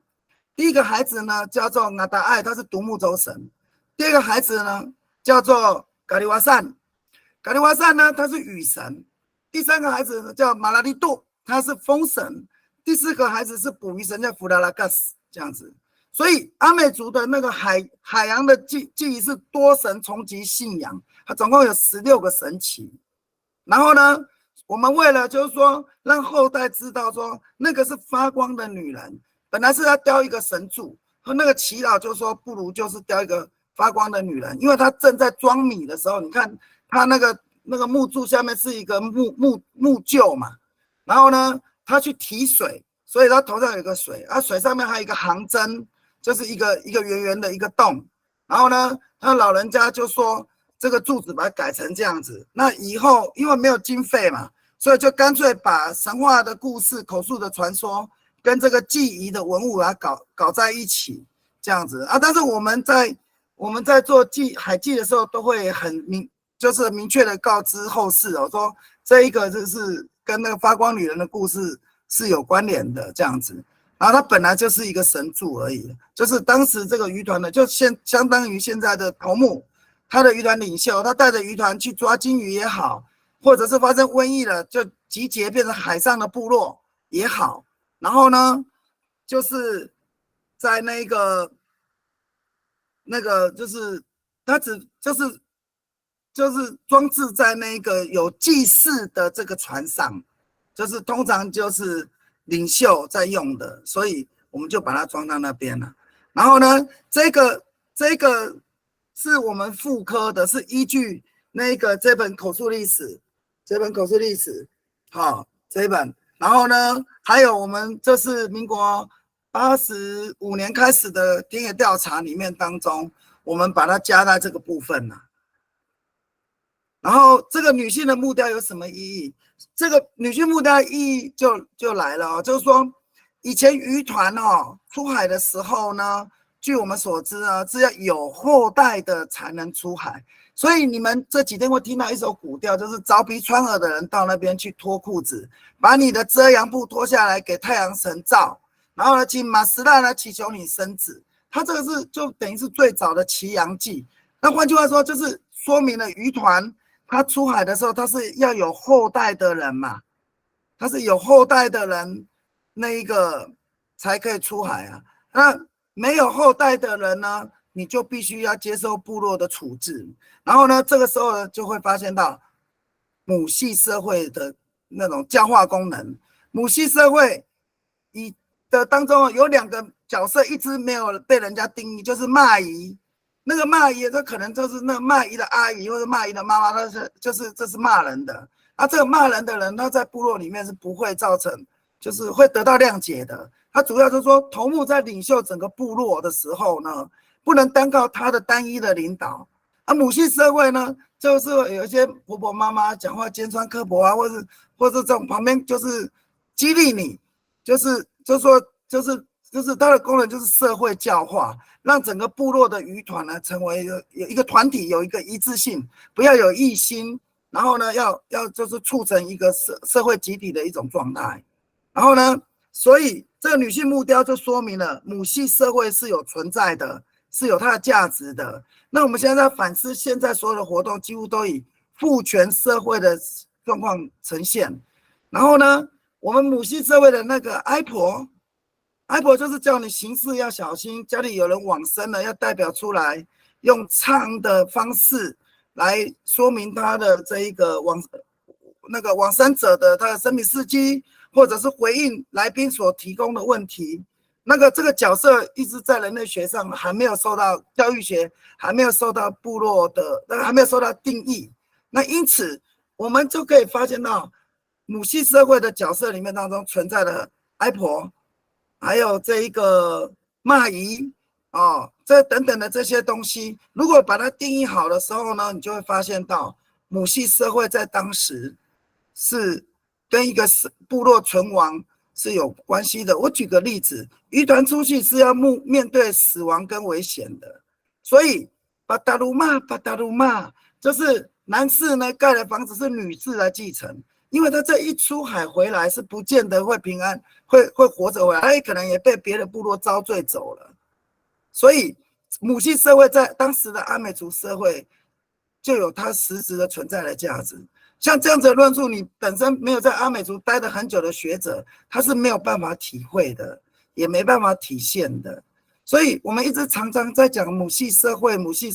那母系社会它真正存在的功能是什么？你就要去研究它。对啊，你在看待阿美族的社会，你是用什么样的角度？你是用一个 O 呢 ？O 就是 OLL 一个全面性的，还是说你看从旁边来看，你是变成这个 C？ 有没有看到？这是 C， 你从这个角度看，那你从那个角度看变成什么？到 C 到 U 这是一个 U， 然后你从这边看，这是一个 C， 那从这边看，它是个倒 C。你怎么样看阿美族，你都看得不完整。所以说，有些学者啊，他就是掌握了阿美族片段的事实，可是呢，却呢没有办法诠释他原来的真理。那这个时候必须就是说，我们族人啊，我们对诠释文化的那个就自我诠释的部分，应该要有个依准了，就是说既然这个族群那是母系社会，然后呢，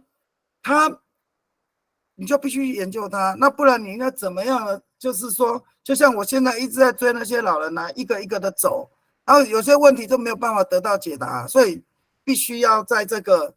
就是要去追，才也知道说它到底它的本意是什么，它的功能是什么这样子啊。我今天就是把我所知道的，就是转述给你们，你们再去转译好吗？再把它翻译成母语，然后呢，发挥它的教育功能。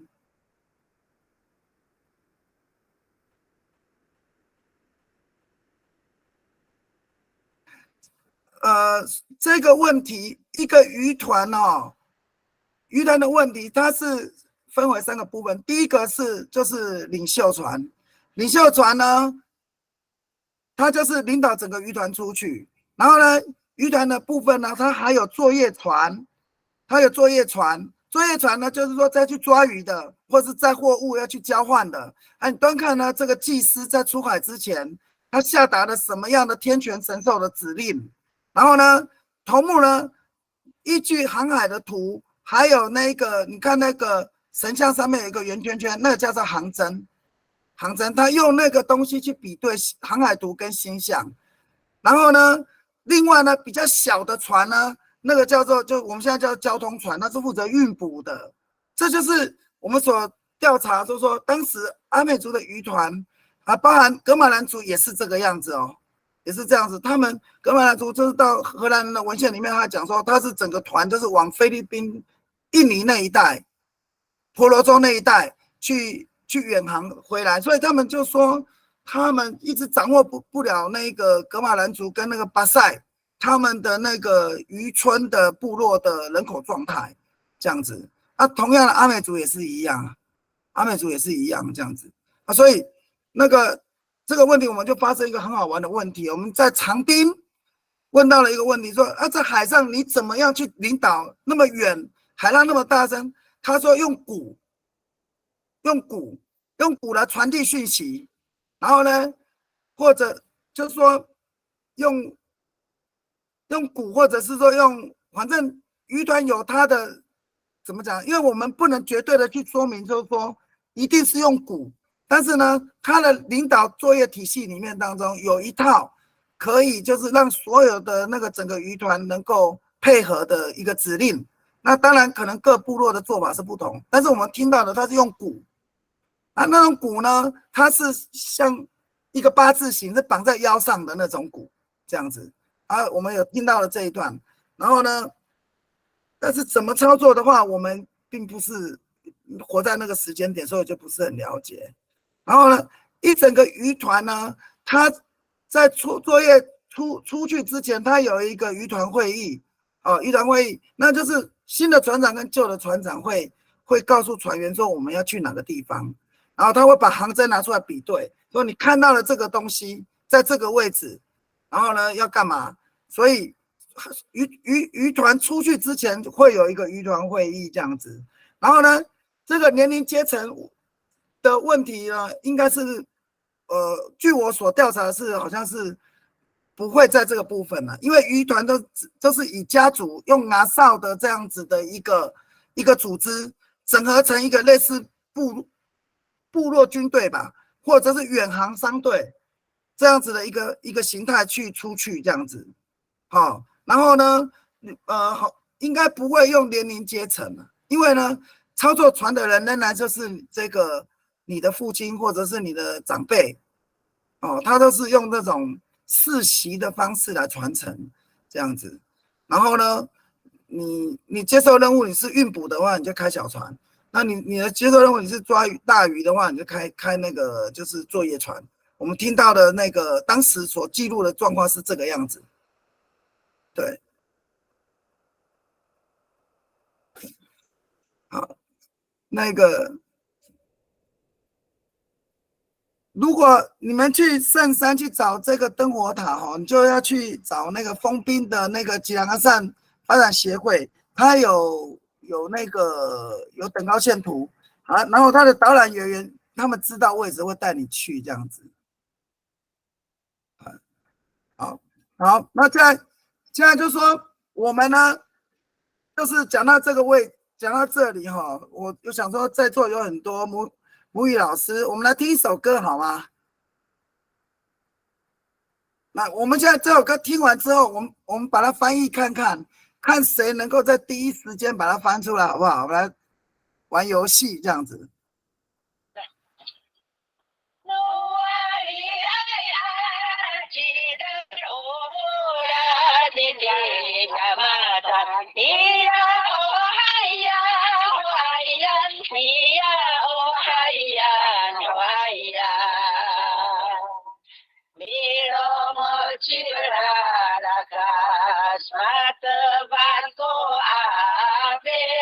Wang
好，有谁能够翻译的出来？翻译出来之后呢，你就可以作为你的那个母语的教学的一个教材啦。然后有一个红爱，你听得到吗？红爱，你举了手，听得到。好，有什么问题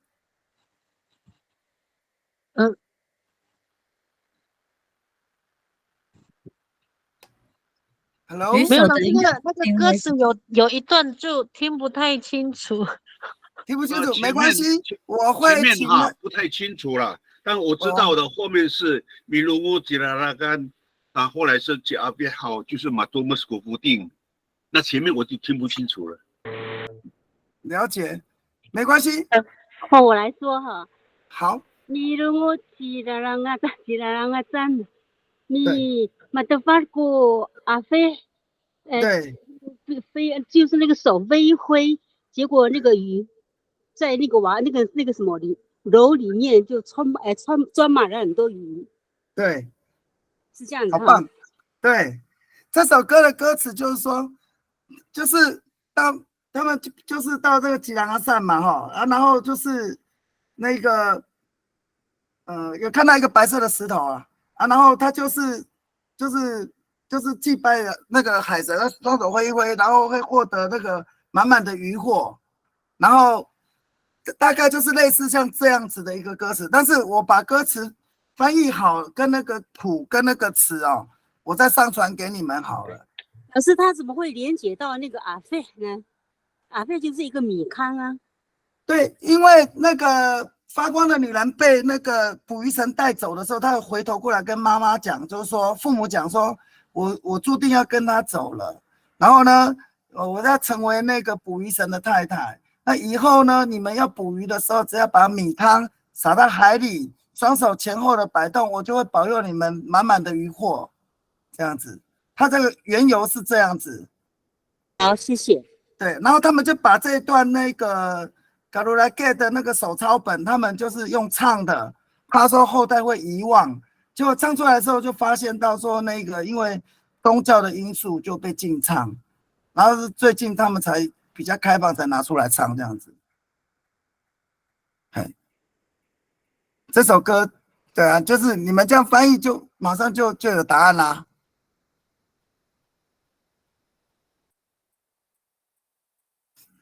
好，那在刚刚这个歌词里面，就是在讲那一个手抄本里面那一个他就说到，就是在第18页的部分，然后他们到那个在板奈一样的地方，大概就是现在资本西北岸，他们本来在那边生存。那有一天发光的女人迪亚麻让他去挑水，他呢就把这一个那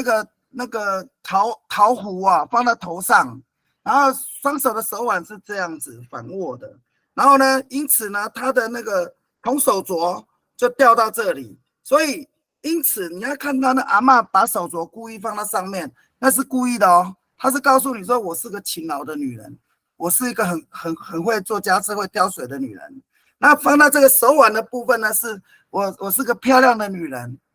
所以基本上在那个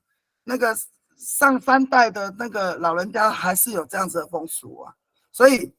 那个是这样子的由来然后呢，他就是在那个时候去，因为他身体会发光，然后捕鱼神呢布拉拉各自就潜水到他旁边，就起来问他说：“为什么你身体会发光？然后你嫁人了没有？”然后那个发光女人就跟那个捕鱼神说：“这个我还没有嫁人，但是他说我可以跟你结婚吗？”然后那发光女人就说：“这个你要问我的父母。”然后他就回去跟父母讲，然后呢，父母就把他藏到很多不同的地方，但是呢，就是仍然藏不住。到第5天之后，那个捕鱼神就来了。那你要知道，刚刚我提到一个神明哦，叫做海神，海神叫萨瓦朗奥。萨瓦朗奥呢，他娶了那个暴风雨女神，叫做黎加尔。然后呢，他们生了4个孩子。那因此，他们来的时候就是什么抢婚状态，因为它引发了海啸，导致呢这个家族呢，就是因此就是整个就分散开来，然后他们就做的会漂浮的漂浮物啊，类似木臼的这个东西，就从现在的资本溪飘啊飘啊飘啊，飘到了封冰的巴里湾山。所以现在讲的这个氏族呢，就是会有这个神话的氏族啊，就是法利佑、拿法拿万、萨拿塞跟保贡，巴吉岛兰这4个氏族，他们就是集中在这个氏族，然后呢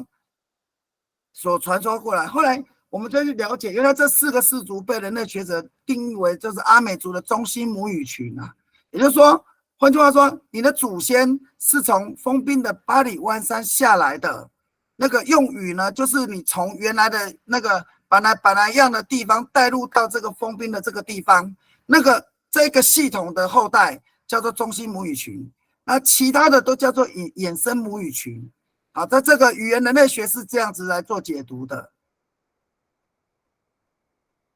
本来一样的地方呢，是手抄本里面是阿美语。然后呢，就是你所讲的阿拉巴奈这个地方，就是在资本溪。但是呢，它这个部分它是一个古语啊，阿拉巴奈的部分在卑南语也有一个古语，跟这个巴拉一样的部分只差几个字根这样子。所以我们就发现到说，阿拉巴奈这个名称呢，就是近代语。巴拉一样的部分呢，就可能就是它的古南岛语这样子，好，这样子可以理解哈。那红爱，你有什么问题吗？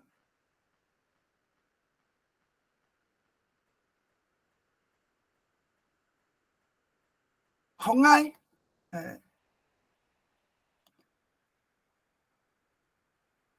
喂，这个我想问一下哈，苏贤，这个。我这边有出现举起手的意思是什么意思？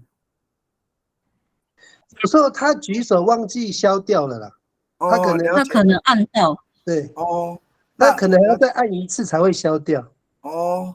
没关系，好，那我知道了。那就是这些你们刚提的这个问题，就其实要提问才会真正理解，因为你不提问，我就不知道怎么说跟回答这样子。好，那。今天所讲的部分就是说围绕在这个手抄本的部分了。那这个手抄本的部分，我就再跟大家讲，它原来是用宣纸写的，然后呢，在1985年至1984年就开始破损，因为来誊写的那个外国人跟中央研究类的人很多啊，誊写回去的时候翻译的也不会完整了，因为那里面有100多个字，里面当中一定要那种神职的家庭啊，比方说在太巴来讲话就是。那个孙家啦，跟那个林正志，然后跟之前的麻药啦、达凤啦这些那种家族，他们才有办法填调出结果啦。但是包含日本人跟中央研究院基本上是没有办法去解读的，所以我个人认为，就是番薯调查第2卷的太巴朗篇跟奇美篇哦，基本上有修订的必要啦，因为哦写的人又不是阿美族。显然就是其他的族群，那就是会指问，就是说你掌握了片段的事实，可是你也没办法掌握整个族群的真理嘛。所以我就是下一个阶段我就要发一个论文，就说这一个中央研究院的东西也有问题对啊，也蛮多问题的这样子。好，龙康是可以告一段落了吗？好，结束。我刚还有那个经验有提最后一个问题。好，那金信老师，那我就用最快的速度回答哈。OK， 等一下你来总结哦。OK， 独木舟在航行的时候，人多吃水会不会太深？会，海水会不会灌进来？我跟大家讲哈，这一个独木舟啊，就是上个礼拜三哦，这一个凯婷讲的那个，它如果说远航的话，就是螃蟹船，它有翅膀。那主体的部分呢？比方说我们现在坐的这条船啊，它的载重是800公斤，可是加了2个翅膀之后，载重会到1000多公斤呢，它浮力会增加这样子。那吃水重不重？那个其实不重要，因为基本上我们都靠黑潮跟那个风力来航行啊。基本上独木舟的吃水线，所以我们可以发现到那个樟木的它比重很重啊，可是我们仍然拿来做独木舟啊。这主要是操作的技巧啊。那如果浪来了会不会翻船？基本上如果是首领船，就是在底部有一个平衡感的那种船是很难翻的。然后呢，那个它的怎么航行到台湾的这个航行啊？航行刚提过了，就是我们靠黑潮、星象、风力所以我明天会给你们一首歌，你去翻译它，你就会知道说，他祭拜了很多的那个风神，对，那个老人家祭拜了很多的风神，所以那个风力的这个因素会占很大的关键，这样子。好，那就大致的说明一下。那独木舟的吃水线，就是在制造的时候一定会去测量它的吃水线，对，那是一定会测量啊。测量吃水线就是一开始我们就做得很厚。让它吃水就是很重，然后呢，我们抓了那个第一条线之后开始抛薄，越来越薄它就越来越浮，越来越轻它就会越来越有浮力。那我们就是看，就是把它的那个旋端的那个两侧的那个厚度变薄的话呢，它吃水线就会变浅这样子。龙骨是必须要厚，不然的话会有危险。好，这是我的说明。那我们请进信老师为我们做总结。好，感谢荣康老师，从独木舟开始延伸到了海行，这一段时间里面，很多的这些文物都已经一一的解释给我们了，甚至于这些跟牵涉到了族与氏族跟氏族之间的交易，以及最后就是等把它放。我告诉你们，我有个缩小版的把它放。我小的时候，因为我们当时是近代的，从这个大港口跟早野这边往南走的嘛。那后来老人都说要去把它放。那所谓把它放，就拿放就是有的是不认识的人，有的是已经很久断讯的人。所以过去就是因为从这个早野这边往南移动之后呢，已经很久没有再回去看了他们的亲人。当然我那时候还很小，他们还背走。那时候港口这一边从早野到港口没有路都是用吊桥。你看那个吊桥还吊了个木头中间很可怕。那因为大人是背着我走了那个大概7岁那段时间，所以我有些的印象。我们去到那边，那个就是把它放。那想想看嘛，过去所谓的这些航行里面的这些交易，那就是把它放对，应该是没有错。更大的，那后来我们因为是海禁的关系，所以我们被缩小在一个范围而已这就是今天我们得到了这个荣康老师很多的启发unini在海嘛marari itu tuh pina lipai kuna sausi di Thailand si Rongkangan semua to ni zawai numita tuas nanai hao bagai itu ni soal ni Rongkang hao ma hatzai handami hapinang matine hatia to asita saya iku talanzai ku zarwaya iku amis hanai 在过 amis hao awal 过 amis 一点在满清那一段才有amis 名称的所以我们必须要去好好的那尤其是我们做主语老师的，可以很多的文化可以去跟小朋友可以至少提一提，然后当然他们是不太懂，好，没关系，这个印象很重要。他们以后听到，有的时候我会跟小朋友去谈这些，说我们过去几千年已经有小朋友会听的嘴巴的张开，是吗？因为他们刻板印象现在不是过去，我们要跳脱现在变成过去的话，你就更清楚了。Anak kira semua kita tahu, nanai sa imberentah, ini pa ini tu ni longkang, po sa kapana ita tu ni sawai ni bitaw sa amisay. Anak kira, sangat ayong uputi na mo. 来，妈妈，妈妈，谢谢老师。妈妈，好，谢谢老师。好，谢谢各位了。如果你们有问题的话，我们就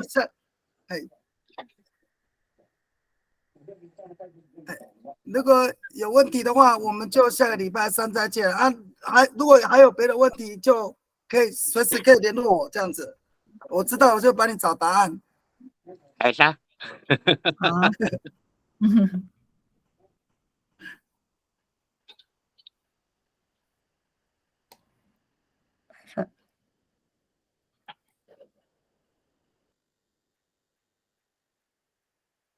喂，凯婷。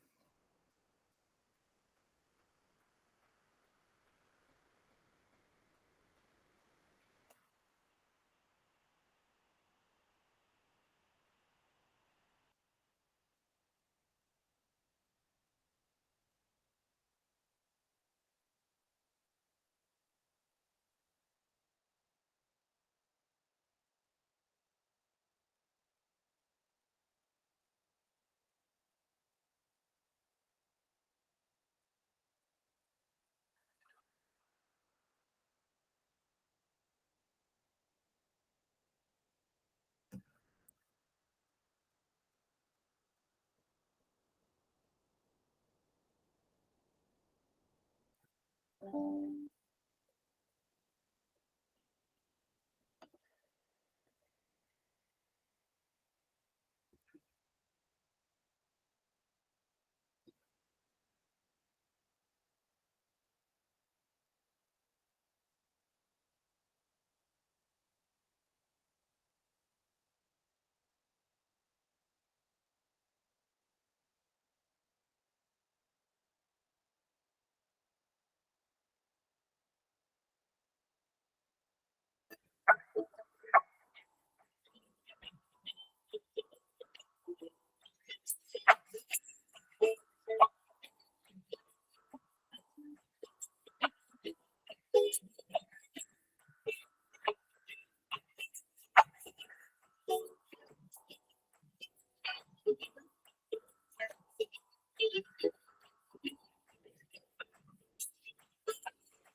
Thank